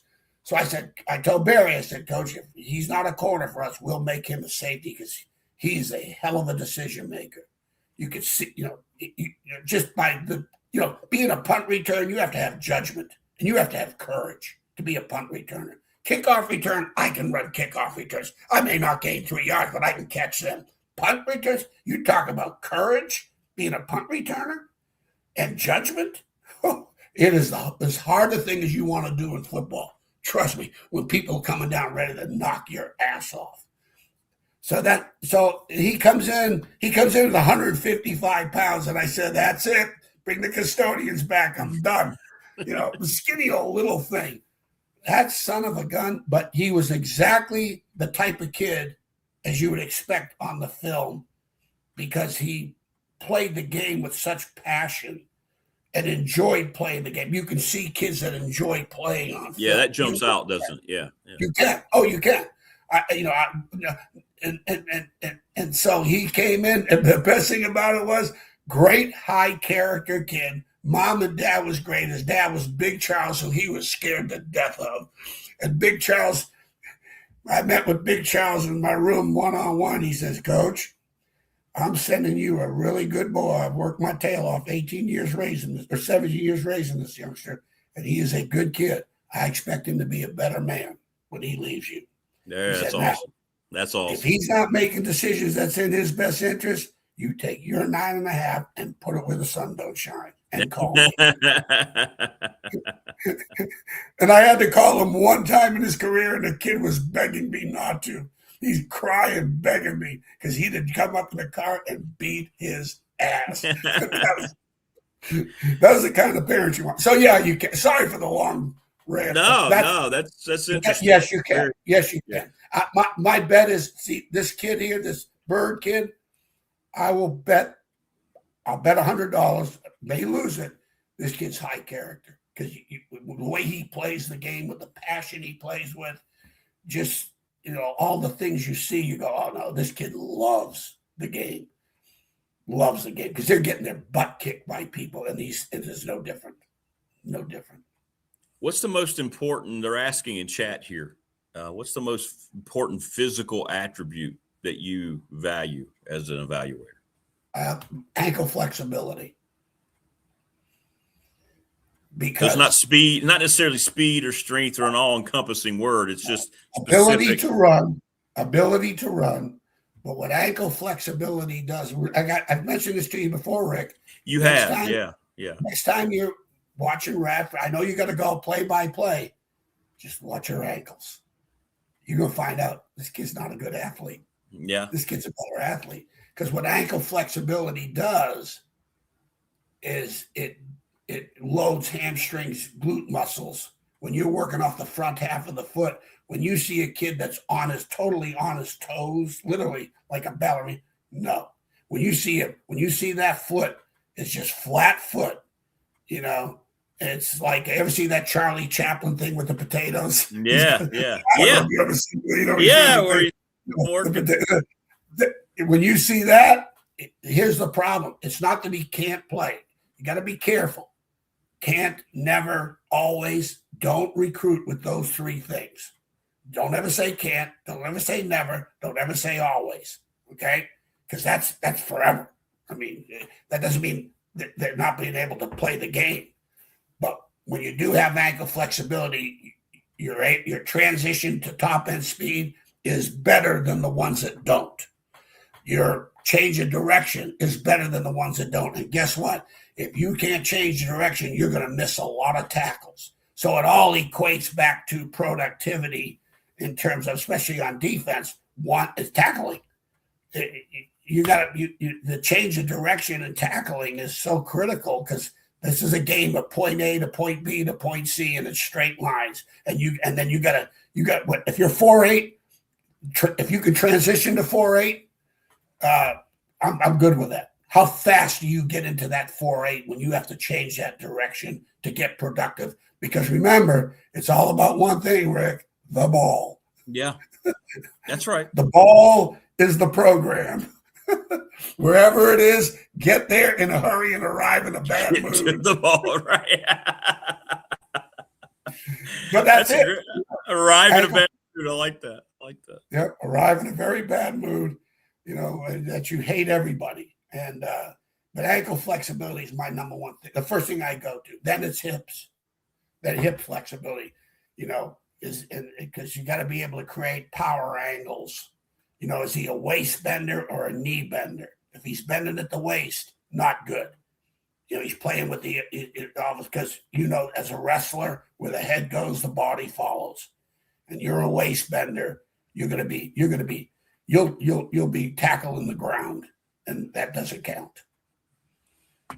What is the other questions that are coming out, Coach? And then we'll let you go. Appreciate you jumping on today. But what is the big? Okay, you've been all over the country at power leagues recruiting these kids. Is there a major drop off in kids' ability when you're at Wisconsin, Purdue, Virginia Tech, wherever it may be, Alabama, LSU, as opposed to looking at these guys for UAB? Or do you just bring the same thing there and realize that I still need the same type of play? The school is irrelevant to who you're recruiting for. There's two kinds of schools. There's projection schools and selection schools. Now the portal kind of you can't. It's free agency, and they got to be number one. They can't be 2 on your depth chart if you're going to the portal. To me, if you're going to the portal, they got to walk on the field and start. They've got to start. Yeah. We're not messing. I'm going to the portal for a reason. And by the way, if I got scholarship kids on that team, let's say it's defensive tackle, I'm telling those kids, I'm giving this position away to this kid, and you better be right, because the fastest way to lose a football team, trust on a football team, is playing kids that cannot play, or playing them because. You asked me this one question before about money discrepancies. If there's a kid making a lot of money and he's not performing, but you're still playing him, you're going to lose a football team. You will lose trust. Players know good players. They know the good players. That's right. And they want you to recruit. They trust in you. You earn their trust when you bring in good players because they want to win. But so if you're playing a kid that's making $500,000, spending $1 million, and he's not performing, but he's still playing, you're going to get an FU moment from you're going to get the FU eyes when you walk in that locker room, and you're going to lose a football team. So regardless of the conference, now I know Coach Tiller when he was in Purdue. And one of the coaches, Coach Southern with Texas kid, Oklahoma's offering him, Texas is offering him, Southern Cal. He just leaned forward to go, get off him. Yeah, you're not getting him. I don't care what he's telling you. Okay, all right. He's not coming to Purdue. All right, and so, so you got of the kids I'm looking at UAB, I'm looking at these kids and I'm going. Yeah, could they? I compare him to kids. I'll look and I'll say, what he reminds me of J.C. Price. He'll remind me of Jamar Fletcher. I'll just go back through. Sure. And it's not fair to compare kids, but I do like seeing kids that I've been with, even walk-ons that turned out to be great players. And we had them at Wisconsin. I'm telling you, we had kids become great players. I had a walk-on safety named Jason Doring. In 756 plays, he missed 10 tackles. That's all he missed at safety. And he hit nobody below the chin strap. Nobody. And he was probably one of the top safeties that ever played in the Big Ten. Lloyd Carr told me that, the old great Michigan coach. But that, now you just look at a kid and you're looking to see, can he win 8 games for the team I'm coaching at? I don't care who it is. Can I get 8 wins out of this? Can he be productive to give us 8? That's my standard when I look at a kid. So, like I said, if we win 8 and go to a bowl, they better send me a check. I love it. Hey, I love it. I got to ask you a question. Right? Yeah. What the hell? I watched that Virginia Tech basketball game the other night. Oh, my God. That son of a gun. Is that kid that good? I don't know. I was coming back from our game. We won Radford. We won on the road, and I was coming back, and I was listening to the end of it, and I thought, okay, because I was going through North Carolina, so I was picking up some Tech affiliate, and I'm like, did he just hit that? I don't know. Yeah, he's pretty good. It was on the other side of the half court. I mean, it wasn't even at the line. I know. A running one-hand jump shot. Running one hand. It's a lucky shot, but you know what? Teams, coach, they practice that. They do. That's something that's practiced every day. Those half-court shots just like that, and it happened to go in. And, well, you know what? That was crazy. It was crazy. I hated it for Virginia Tech, but I never seen that before. I never watched it live. You see the ESPN top 10 plays. Well, I'm sure that's going to be number one. It's crazy. It was, and you know what, Rick? It was nothing but net. It never. Oh, I know. Nothing. It just nothing. It was like dropped from above. It just dropped right through there. Hey, our next guest is here, Coach, but he wants to say, hey, you ready? Here you go. Look at that guy. St. Elmo. My guy. We played against each other in the Tobacco Bowl. Yes, we did back in the day. Yeah, that's cool. Really? Huh? Really? That's when that's when men were men, damn it.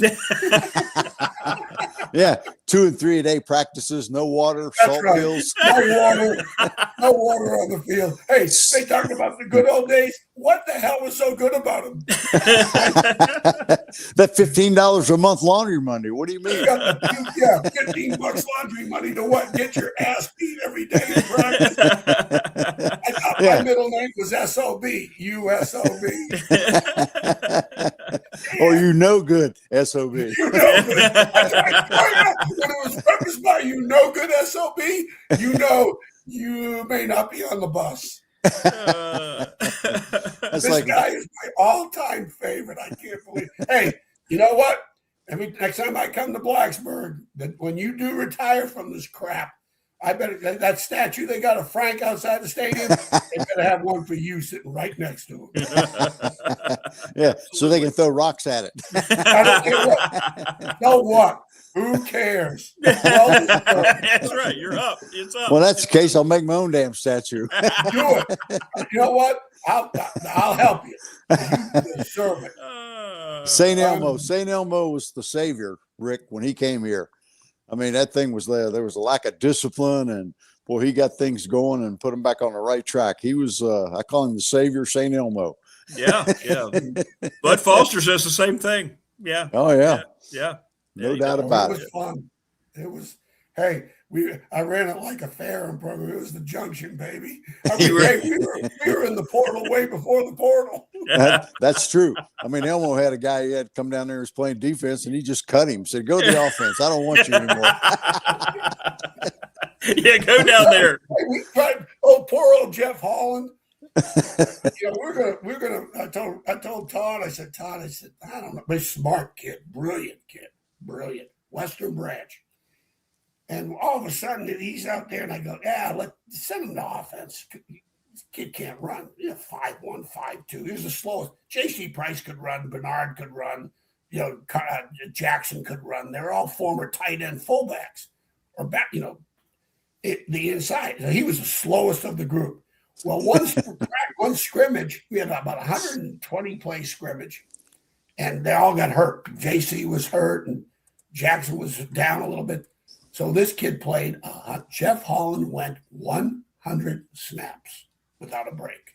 100. We weren't trying to run him off, but I was trying to move him to offense. Because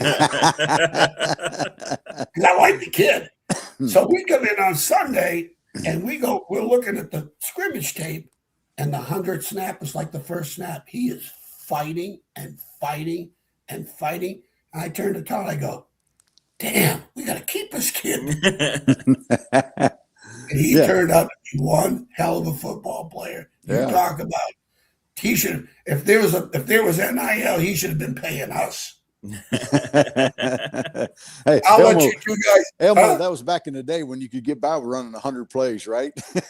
Oh, hey, listen, don't remember, Mike, I did something there that they just, to this day, people go, no, you didn't. Yes, we did.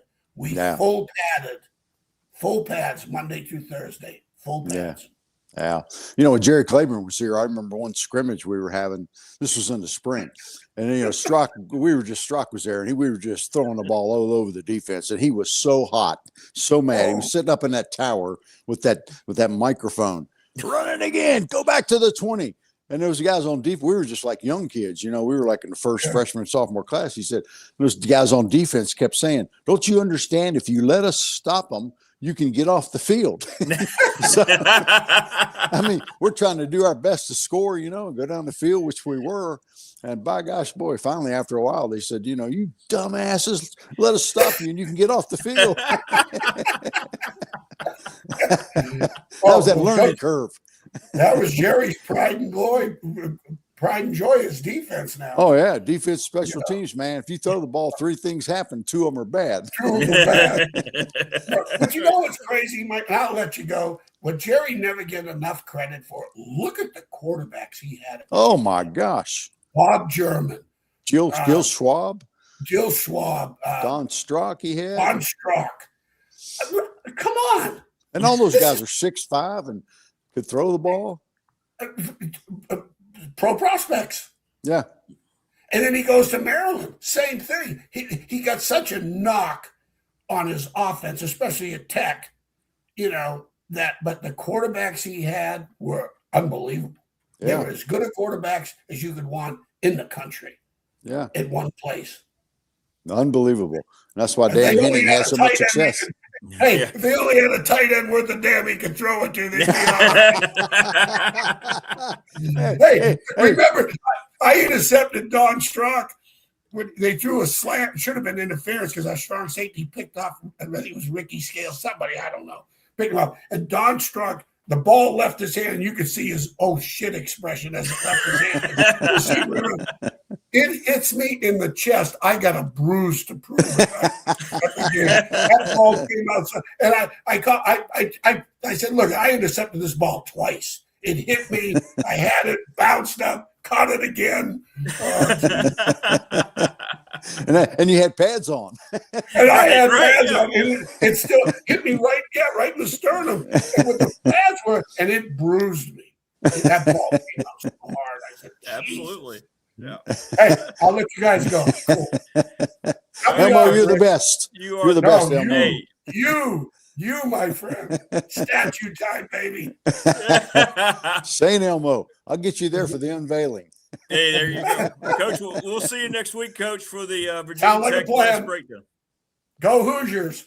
There you go. Go Hoosiers. All right. Thanks, brother. Be good, Coach. How good is that guy, Mike?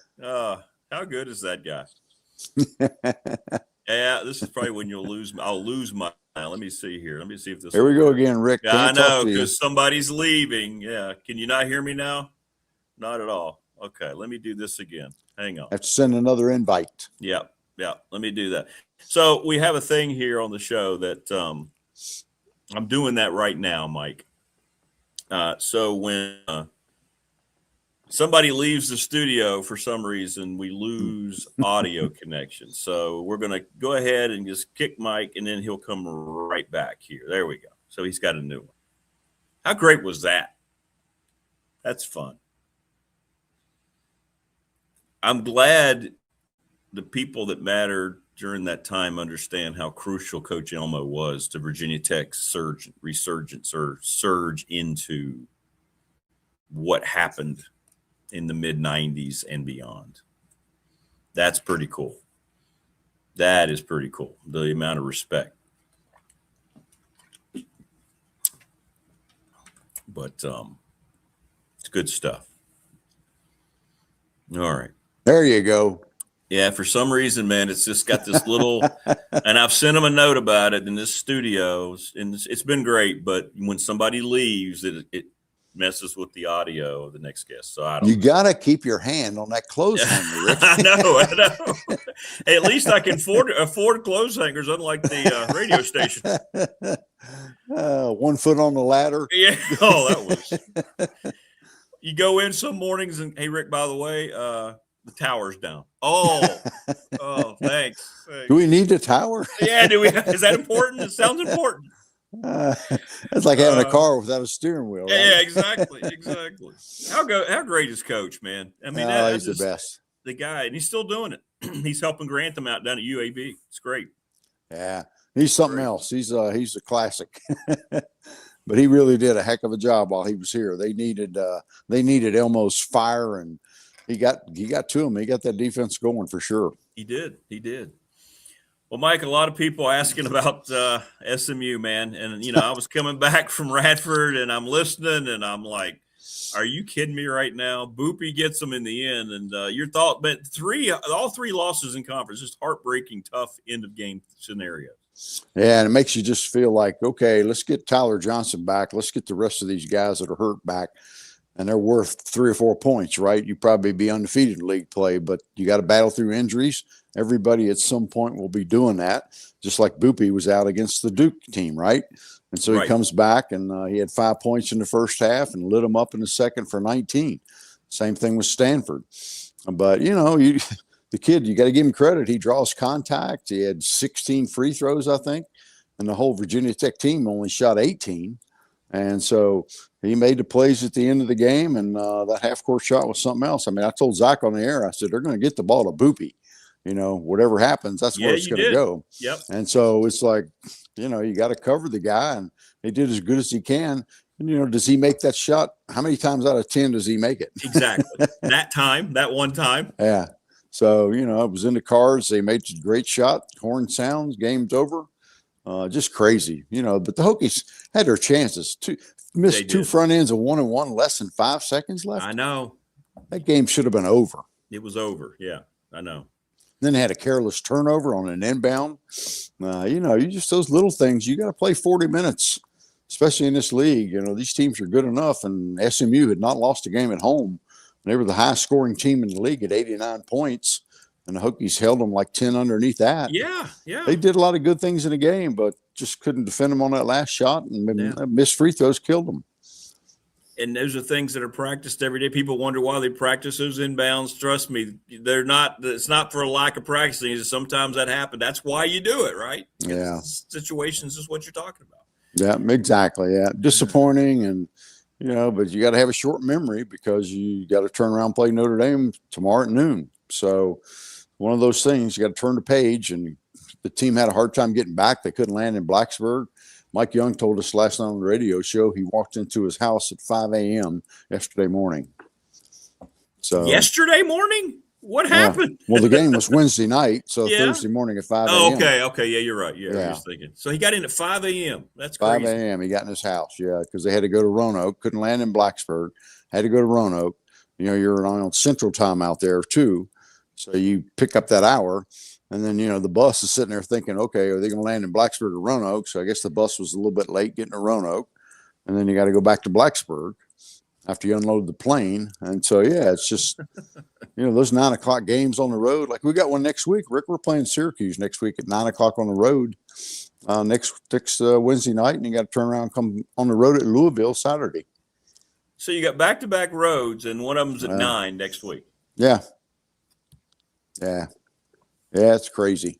Will you come back and then fly again, or will you just go from New York down to Kentucky? I think we're coming back and then go back late. We're going to leave Friday afternoon, I think, to get to Louisville. I think that game's in the afternoon, maybe at 4 o'clock or something. So I think the team is doing that too. But I know some of the support people, SID, they're going right from Syracuse to Louisville. Just because of that, try to omit that leg. Sure. Now, if the weather's bad and up in Syracuse, which 99% of the time it is, that could change things.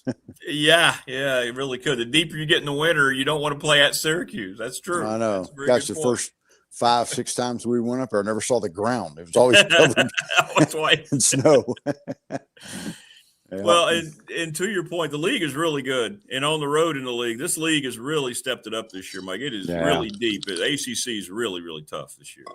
It is, and there's just no gimmies. I mean, every team seems like can get you on one night. They got enough good players that they've picked up from wherever, the portal or whatever, and that's the way it is. You just got to play, and you got to execute, and you got to make your free throws, and just do the little things to try to have a chance to win every night. It's hard. Well, speaking of the portal, the commitment that most Tech fans have been waiting on finally was official. It had been done for a while, but they had to wait on some things. But Ethan Grunkemeyer is going to be the new quarterback. And, we were trying to discuss, Mike, he looks like he's more of a pure traditional pocket type of guy. Who is the last guy? You've called them all. So which one? Is it Drunkenmiller? Who's the last pure pocket guy you can think of that Tech has had like that? Maybe Ryan Willis. He didn't get out of the pocket much. Yeah. He was that can't play with scared money, guy. Yeah. He didn't move much. Druckenmiller, of course, didn't for sure. But gosh, you go through the rest of them, the Brian Randalls, the Tyrod Taylors, the Michael Vicks, all of them could run. Motley, he didn't run too much. He did run some. And obviously, gosh, you think about who the else? Brewer kid? Was the Brewer kid? Nah, he didn't. He could run, but he didn't run much. He'd much rather sit back in the pocket. Yeah. And, so it's been a while, but if you got a guy back there, it's like when you look at Fernando Mendoza, right? He doesn't run a ton, but he does have some wheels. When that defense, when they're in man covers and everybody's gone the other direction and those four guys rush you and you get a break, there's a big old empty room space out there. And he took advantage of that the other day for sure. So it can happen. Yeah. Well, now that things are basically done, pretty good feeling, a vibe amongst this class. Of course, we'll never know till they get here and see how they get acclimated and how they start to play together and get used to the coaching staff. But it looks like that James Franklin accomplished what he wanted to out of the portal, doesn't it? I think so, yeah. I think he got positions covered. He's going to see what it's like, obviously, with what he's got coming back from Virginia Tech, and then the addition of the recruiting class and then the addition of the portal. So they can start back school Tuesday, the first day back, and I'm sure they'll get after it quick because spring game will they set the date for that on the 18th of April, which was good. It's going to be free admission. He's going to try to fill the place up. Last year they charged for it, and the crowd wasn't very big. No. And so it's going to be free admission. And I think he wants to see those guys live and in action. So winter workouts will be probably fun, interesting, intense. And he's going to see what he's got pretty quick. Yeah, that'll be the one big advantage of this game that would be more of a selling point along with it being freeze. If it's a game that you're going to be looking at, okay, we're going to have some guys out here that will be playing for job, like make it a real competition thing without making guys vulnerable to injury at the same time. Yeah, that's it. I mean, you go through spring practice. I mean, when you get that depth chart and who's going to play and start and be in a spring game, I mean, that's what it's going to start in the fall. And you don't have a lot of time in the fall, the way the rules are now with 2 days and limited hours and all that sort of stuff. The damage that you do in the spring is going to tell where the pecking order starts in the fall.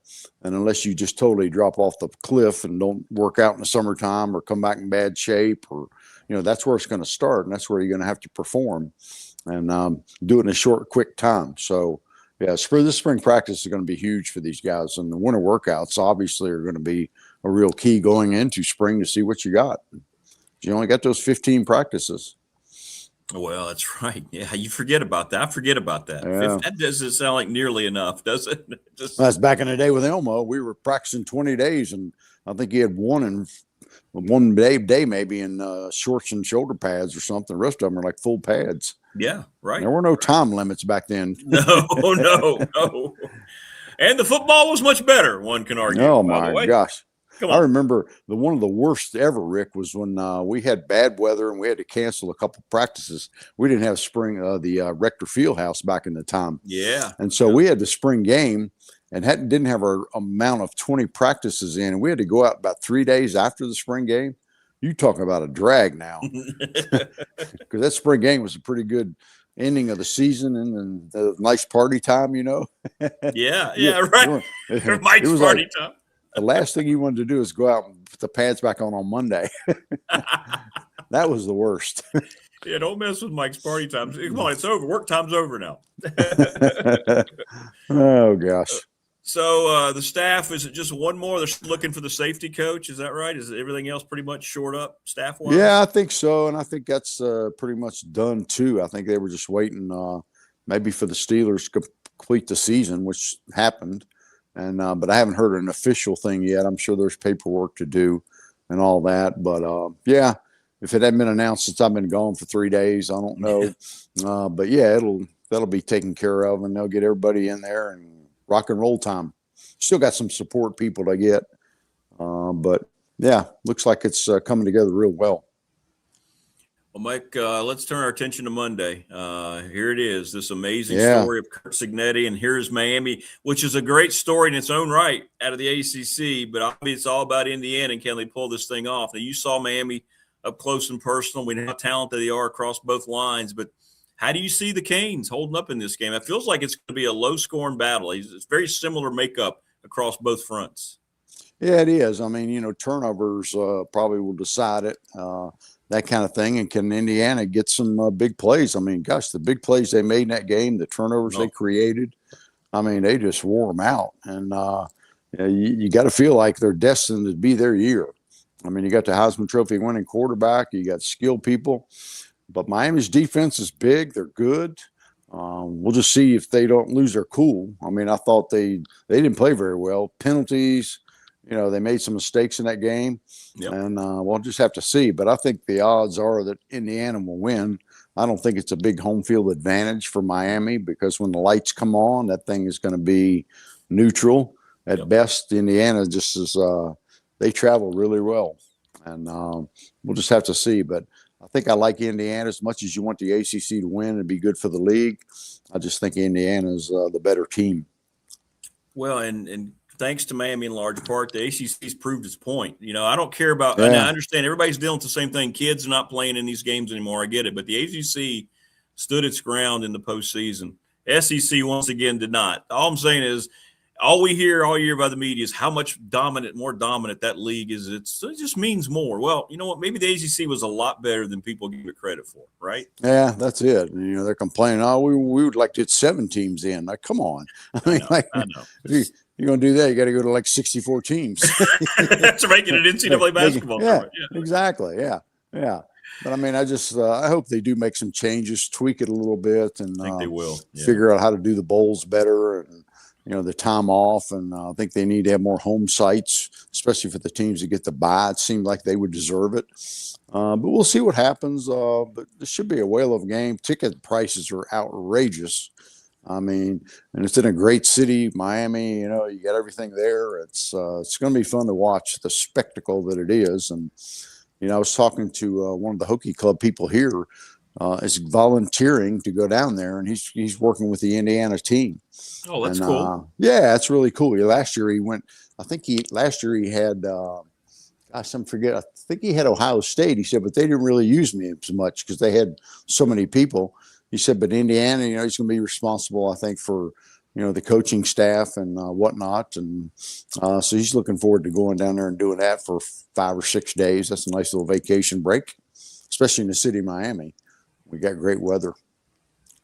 Well, that's cool. I'm glad he gets to experience that. Yeah, because that'll be cool. That'll be fun. I just feel I agree with you. It feels like Signetti's going to finish this thing off. Mendoza makes such a difference. He's just a little more polished than Beck. I think the quarterback makes a few more plays. I do too. I mean, it reminds you so much of when Joe Burrow was at LSU. That team was dominant. It does. I mean, it's just like the same thing. I mean, they're just cruising through and just whipping people's fannies, right? Just took care of Alabama. They took care of Oregon. I mean, they're really good. And, gosh, they create turnovers, and Ole Miss was just out of whack, I mean, that was a good win for them. Well, tomorrow you mentioned Notre Dame. You got that great time, man. I love noon starts on a Saturday. Especially when they're home. Yeah, when you're home and you can get out of there. Yeah, that's great. Yeah, it's going to be fun. I mean, Notre Dame's anybody can beat you, so they're going to have to play well. They got to get that one out of their system. And again, in this league, Rick, in any league, you got to protect your home court because it's hard to win on the road. and the Hokies are already down 1 when they lost to Stanford at home. So got to try to pick that one back up. And again, you got to steal some on the road, especially when you know you got Duke coming in. That's going to be a hard game no matter where you play them. So, yeah, this will be an important game tomorrow. And I think they'll rebound and be good. And I think Tyler Johnson's getting close to coming back. Good. Maybe another week, week and a half. And so that'd be good too. Okay. How does this Lawal look like he's getting back in the flow? Okay. Yeah, he's getting a little more rust off. He had a pretty good game the other day. He scored double figures, had, I think, 8 rebounds. Still a little bit rusty, but yeah, I mean, he's a rim protector and a good rebounder, and he can finish. So that's it's great to see him get back out there and getting more into the game. Yes. Yeah. Good. And Dorn was back as well, so he only played 11 or 12 minutes, but he's a big force. Yeah, he is. Well, you're right. It's going to be a different February when all those guys are back. It's going to. Yeah, and you want to be playing your best ball at the end of the year, so that's clearly one of those things. I mean, I love the Joe Lenardis of the world that already got you. You play one ACC game and you already got the first 4 out, and this like, dude, come on. They're like, are they paying you to do this? I can't stand that. I know the things they do at that network and those. It's like the weatherman, you can do, it's going to be partly cloudy today. Exactly. No matter what it is, you still got a job. Well, yeah. I can predict, there's 64 teams. Yeah, right. First 4 out. They're in. Yeah. Oh, I can't. It's just so stupid. It's so dumb. Well, listen, man, have a great call tomorrow, Mike, and we'll talk to you before you head out for your journeys next week as well. So yeah, I think we leave a little later on Tuesday, so we should be good to go there. Okay. Who you guys got tomorrow? Pretty good. We got Longwood coming in. It's a little common. Okay. They're kind of the new rival now with Liberty out of the league. So that's it's always pretty intense. It's become a pretty intense rivalry pretty quickly. So, and they're pretty good. So we'll see how it goes. Yeah. Well, good. Well, good luck. Have a good call. Yeah, man. You too. You too. Yeah. Thanks to Louise. She texted me from across the way when we were playing Cal last weekend, and she waved at me. She was across the way. I said, "Where are you sitting?" And she waved out her section. She said, "I'm waving to you now. Look over there." And there's Louise standing up waving. She had some good seats over there behind the visiting bench. And it was great to see her from a distance. Yeah, we love Louise. She's family. She's part of my family. I know that. And her support is unbelievable. And you talk about great people who are great at what they do, like yourself. She's one of them, right? Yeah, no doubt about it. She's the best. Yeah, absolutely. Absolutely. All right, brother. You stay safe, man. Sorry about that, Mike. I didn't mean to hit it that early. You stay safe, and we'll talk again on Tuesday. Sounds good. Thanks, brother. Take care. Okay. Yep. Mike Burnham's appearance brought to you by Louise Baker, Long and Foster Realtors, 540-320-0382. We're going to honor Louise. She also sponsors Radford basketball, and we're going to honor Louise on the 24th. She gets a recognition. Yeah, so she's not only obviously a Hokie through and through, but we get her down at Radford. So Louise is coming next Saturday, and we'll get to see her. Thanks, Louise. We appreciate you as always. If you have a realty need and you're trying to figure out to sell a home, buy a new home, it's the Louise Baker team, Long and Foster, 540-320-0382, nrvhomes.com. For some reason, the ticker went down during Coach Elmo's segment, so it's back. I pay a little too much for this studio for things to keep going awry the way it does. But anyway, frustrating. It's frustrating.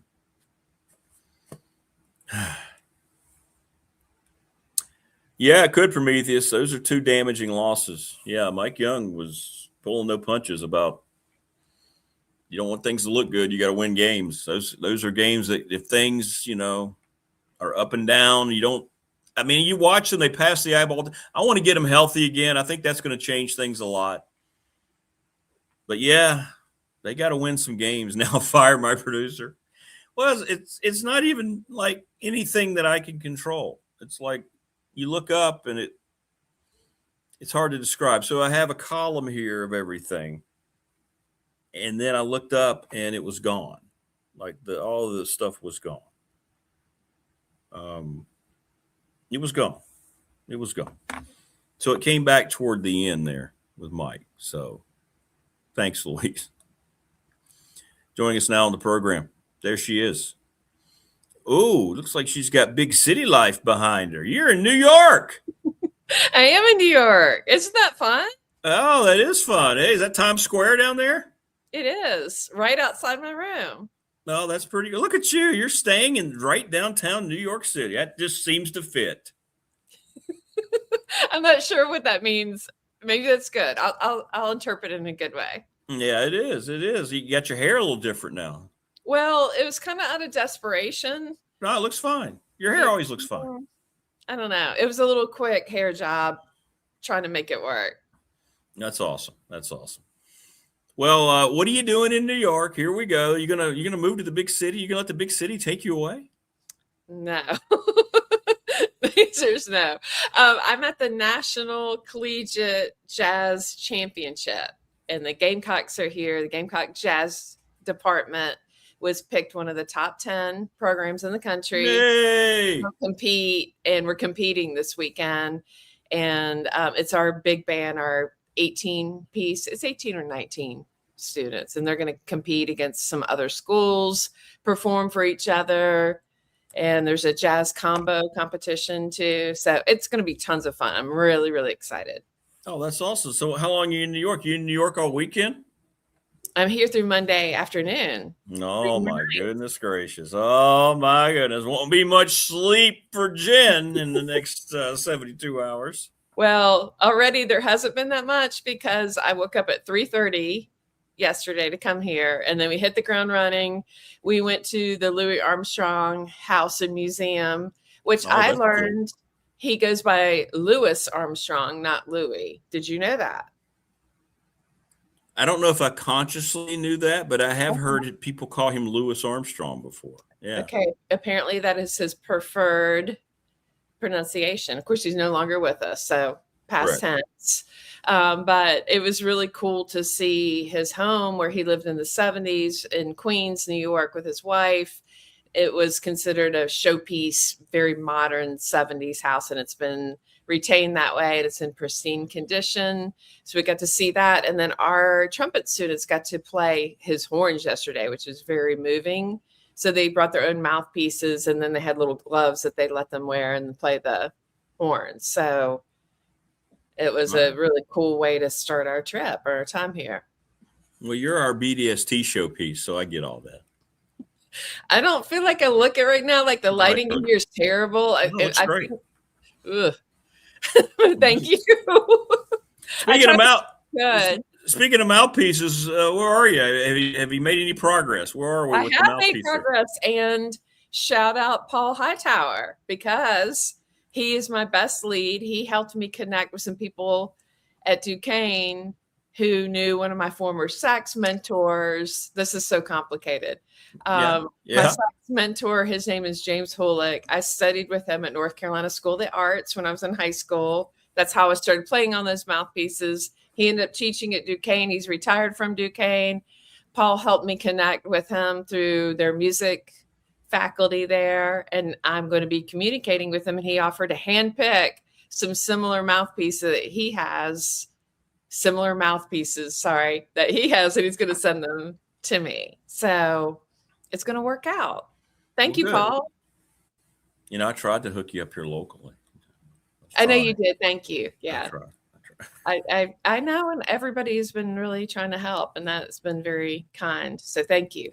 We do because we love, right? The effort's there because we love. That's why.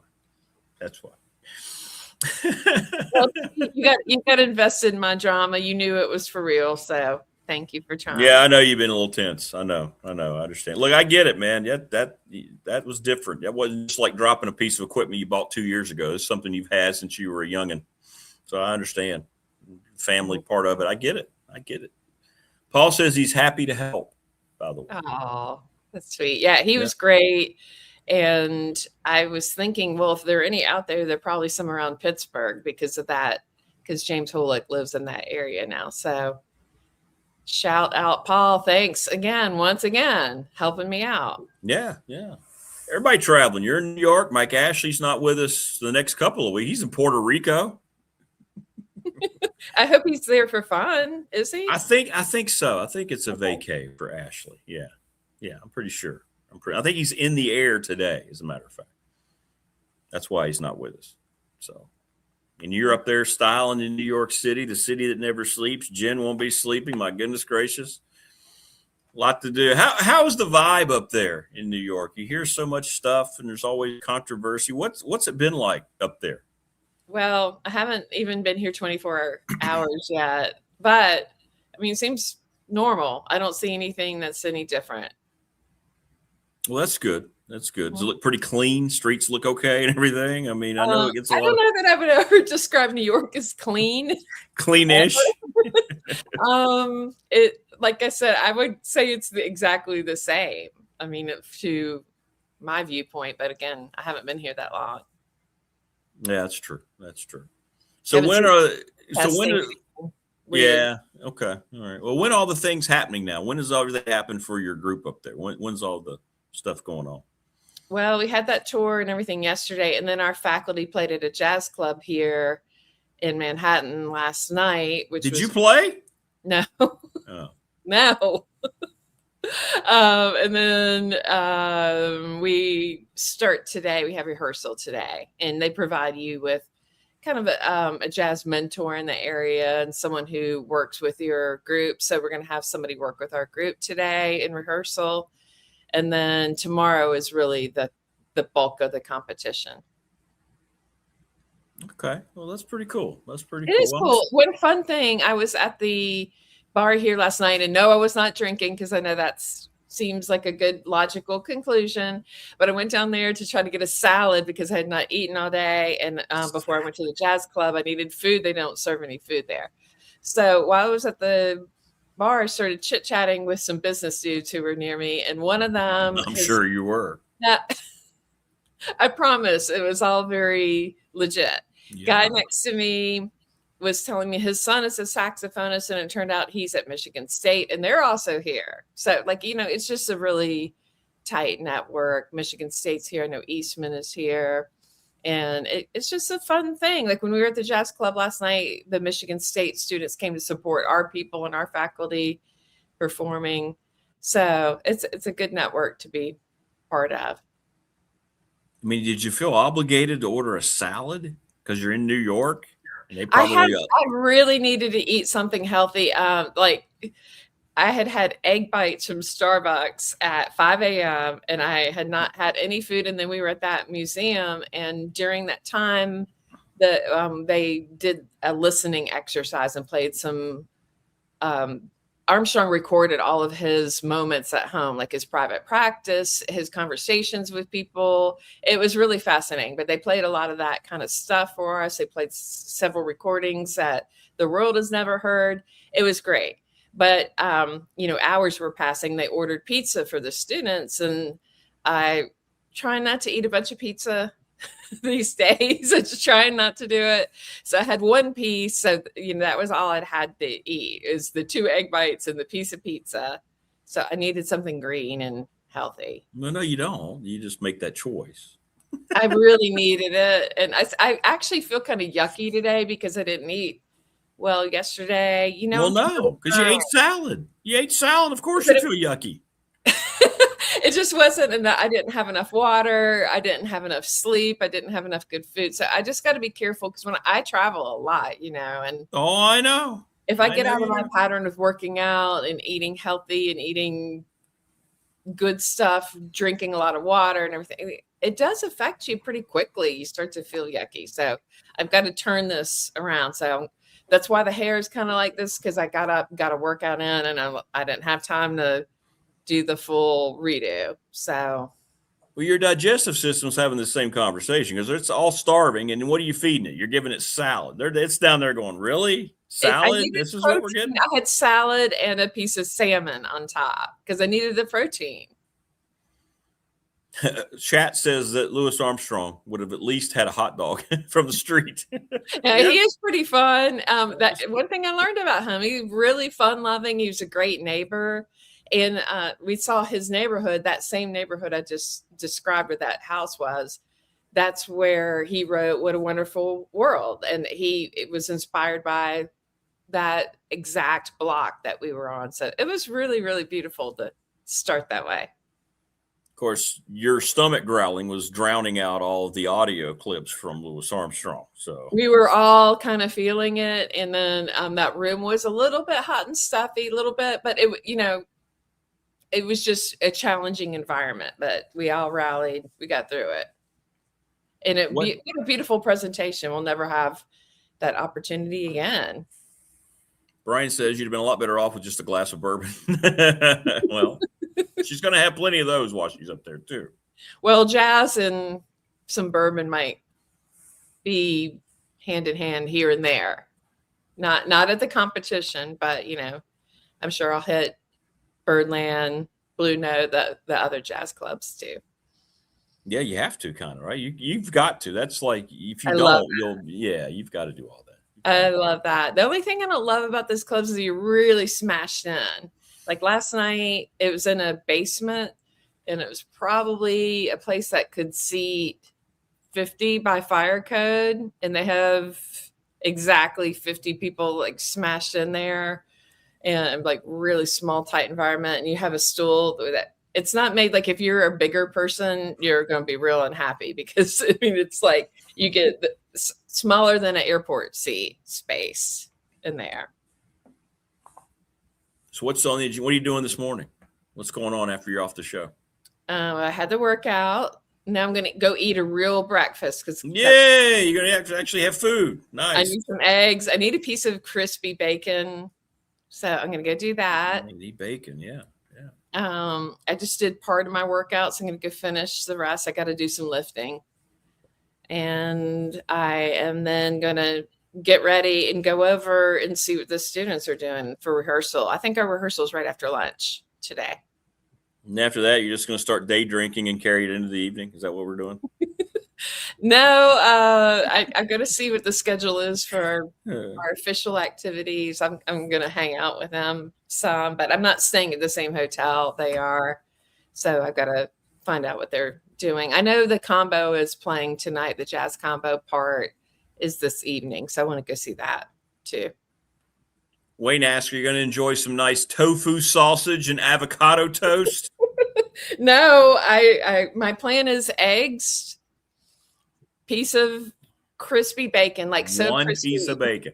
My teeth are yes, one. My teeth are going to shatter when I bite into it. It's going to be so crispy. That's how I like my bacon. I'm going to have some avocado, maybe a little fruit side. That's the plan. Okay. All right. Who's going to win the game on Monday night, since we won't talk to you beforehand? You like Oregon? I'm sorry. Do you like Indiana or do you like Miami? What do you think? Kurt, my boyfriend. All the way. Let's go. That's true. Yeah, you guys, is this relationship, this thing could go to another level if he wins on Monday night. Yeah. Now that Sam Pittman's out as my number one choice of having the road trip with, I think Kurt is going to be my friend for that. Well, you're going to have, when you do that coming up for the new season, if I'm still doing the program, you're going to have to reevaluate all the, the new coaches in the league, and even coaches that are new, it might change the rating if they've moved to different addresses. So you never know. Yeah. Lane certainly is as colorful as ever. Good word. Yeah, we'll have some new people to pick from. But Kurt right now, I'm pretty intrigued. I love some Kurt. I'm with you. Mm-hmm. I wrote my article in the Patriot this week on him. So. Oh, cool. I'd like to read that. Yeah, it's good. It's pretty good. I thought it was pretty good. So. Are you going to forward it to me?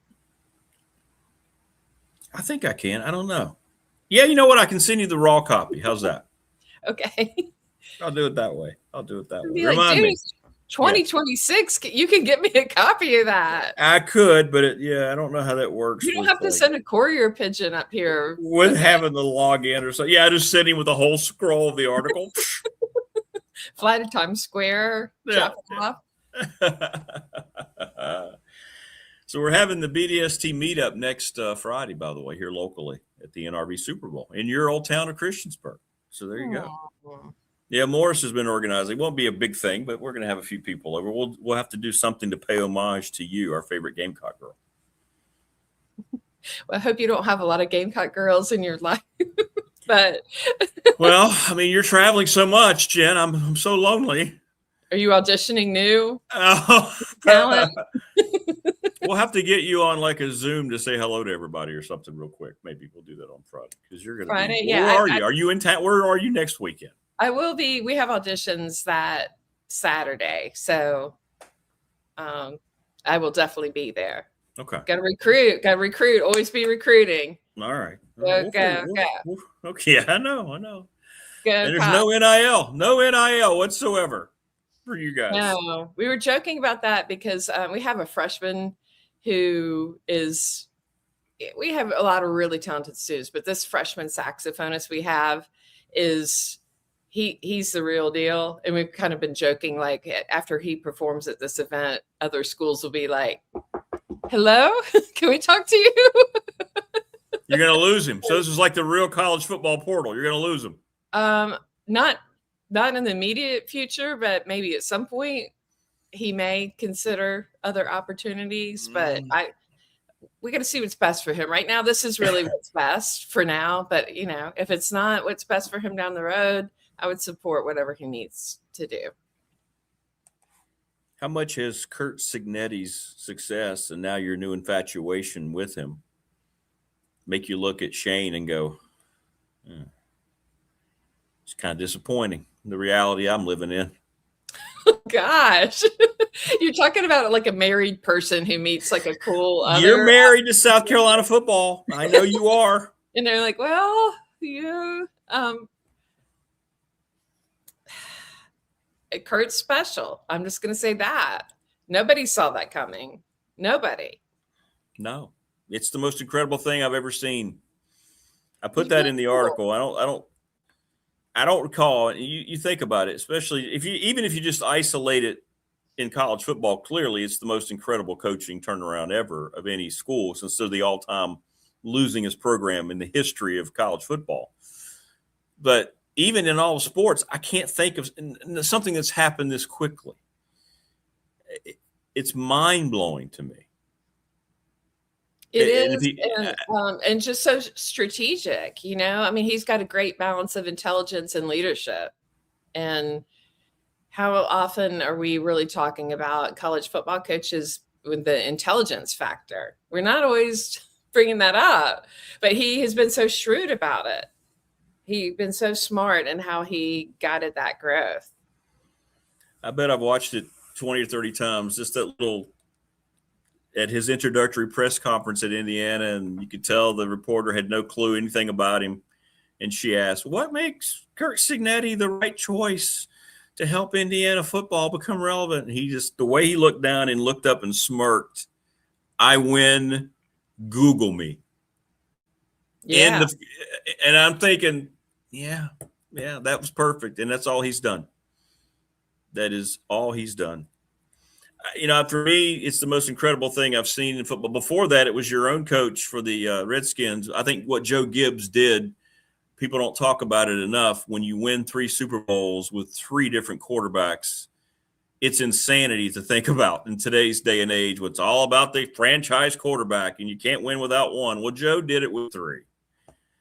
Well, this has kind of surpassed that just in the, I can't believe it's happened. And here we are. He's got to finish it off, though.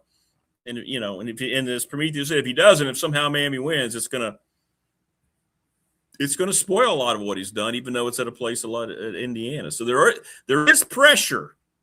He won't talk about it. There's a lot of pressure on Indiana to finish this thing off. Now, who'd be saying that Indiana is such a favorite in this championship game, a national championship football game, that there's pressure on them to close it down?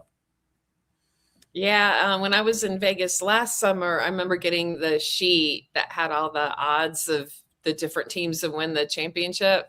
And I'm trying to remember what Indiana's was. Do you happen to remember what it was preseason? Have you heard? No, what was it?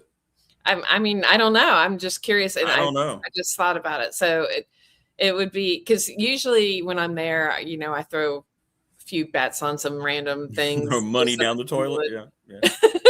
Just having fun, Vegas. But imagine some Indiana fan that did that bet like $100 on them to win everything. Can you imagine? Well, and somebody probably did that because here they are right? I mean, they had the great season last year and went to the playoffs. So I guarantee you people did. There are probably people that did that. Sure. Mm-hmm.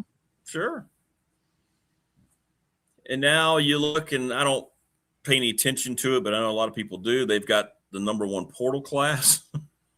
Is what they got $30 more million from Mark Cuban. This isn't going to go away just because he's going to lose a lot of key players. I think it's going to, he may not be at a national title level, but they're going to keep on going. Indiana, as long as he's there, they're going to win. Just Google them. Indiana football is going to be a winner for the next decade.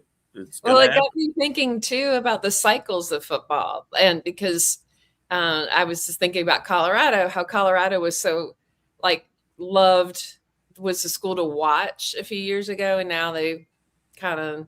Well, that was more of an ESPN creation. I don't think people cared like that. I didn't give a rat's ass. I don't think anybody. I mean, okay, Deion Sanders. Fun to see Deion though. Admittedly, it was fun to see Deion. And it just brought some attention. No.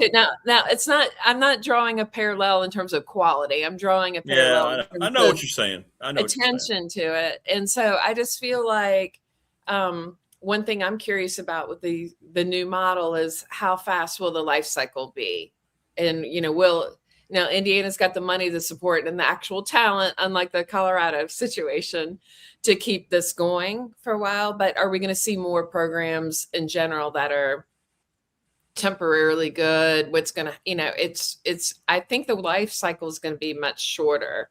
And with the portal, yeah, I think you're right. Yes. With the portal. Yeah. You'll see teams all of a sudden become a lot better quickly because of the portal, whether they can maintain it or not. Yeah. Yeah. I believe so. Yeah. So I think that part of it is exciting. As a fan, it's kind of fun, and there's just crazy crap going on all the time.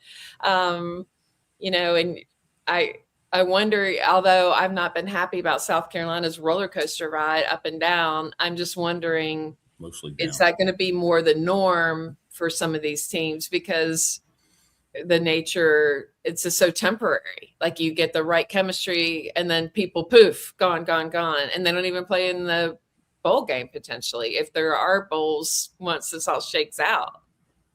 Like the other bowls outside of Well, it's great. You know what? And to your point, and this is not, I swear this isn't my usual giving you a hard time about Shane, but it's about coaching more than it is than you think. I think because South Carolina's got resources that Indiana still probably doesn't have. Maybe they do now with all the money coming in, but they've not, since the NIL era, you've talked about it. South Carolina's not struggling to go out and find players and to keep up, but it hasn't worked for Shane long term. And here's Cignetti going to a place that's never won, that had nothing.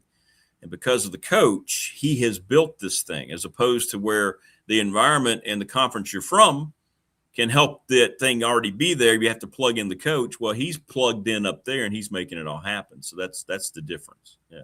Well, I mean, he's a real grown man, He doesn't care what people think about him. No. He doesn't care if people like him. And there's a lot to be learned in that in leadership. I mean, I think this other leadership model where everyone's so concerned about what people think on social media and just very public facing. I don't know how successful that can be when you've got someone who's doing the work and does not care about all that. You like your strong-headed men. I know that. You're strong. I do. I like them a little bit stubborn like that. It might be a family thing. I don't know. Jablonski's pretty stubborn. All right. So finish this sentence from chat. You ready? Uh-oh. Jen and Siggy sitting in a tree. ... I need more time for that. I could come up with some good responses. I need a little time for the idea generation on that one, but we could all use our imagination. Mm-hmm. I mean, he might need some Carolina sunshine in his life. It might be a nice balance. It could be. If he pulls off the title, he might need to just kind of unwind a little bit. Yeah. Mm-hmm. I could play my saxophone for him at night, help him relax while he's. Well, you owe us a performance first, young lady. I'm working on it. I got to get this mouthpiece thing resolved. Oh, did you see the picture of me and Will running into each other at the rest stop? I did. It was a little confusing. At first, I was like, wait, why are they at a rest stop together? It was bizarre. I'm coming back from Gardner Webb. Mm-hmm. I don't know where he was coming from. I have no idea. And I'm actually looking at my phone, getting updated on the Tech game. And I look up, and there's Will walking out, and he's going, and I did the same thing. What are you, Will? Well, wasn't it like midnight or something? Yeah, this is after midnight. It was crazy. It was absolutely crazy. What are the odds of that? Some smart engineer at Virginia Tech can calculate the odds. Very small. Yeah, we met up at the rest stop. It's the happening place, by the way, the Virginia Welcome Rest Stop. Watch out. You never know what you might find. So that one at the bottom of Mount Airy, that one? Well, the one, when you're getting ready to go up the mountain to come into Virginia. Yeah, that one right there. Yeah. Mm-hmm. Yeah. Not the one on the left, but yeah, when you come in, the Virginia Welcome Center, come to the rest stop. That's where we were. Yeah. All right. Well, Morris has a big bet on Miami, so he's going with Miami. Okay. Brandon's saying that he's accusing you of trying to recruit Signetti to be the new South Carolina football coach. I would definitely do that. 100%.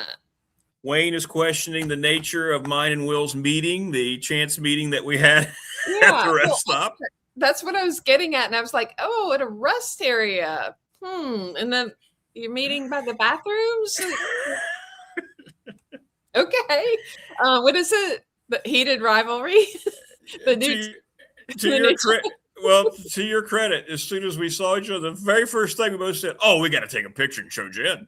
That was both of us at the same time. Good. I approve of that. We can't get you off our mind. Oh, she's driving me crazy.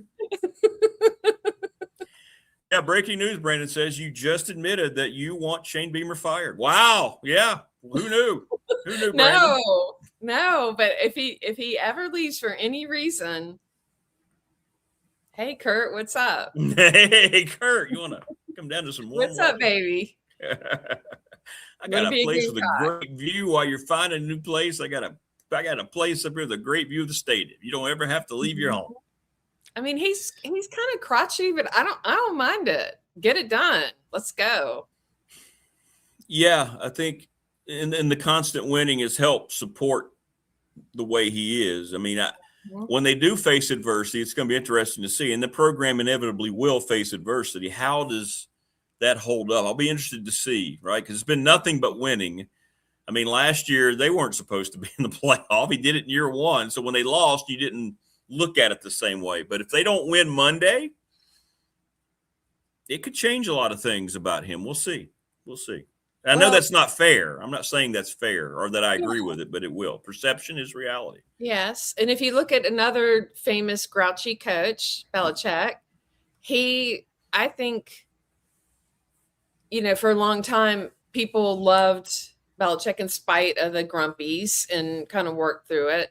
But then now we're sort of seeing through some of the veneer and sort of seeing what he's made of and what his insecurities are. And so, I kind of like this stage where you see the strength and, it's intriguing. You're drawn in, but I'm sure there's another side to it. I would like to hear from somebody who's a critic of his and hear what they have to say.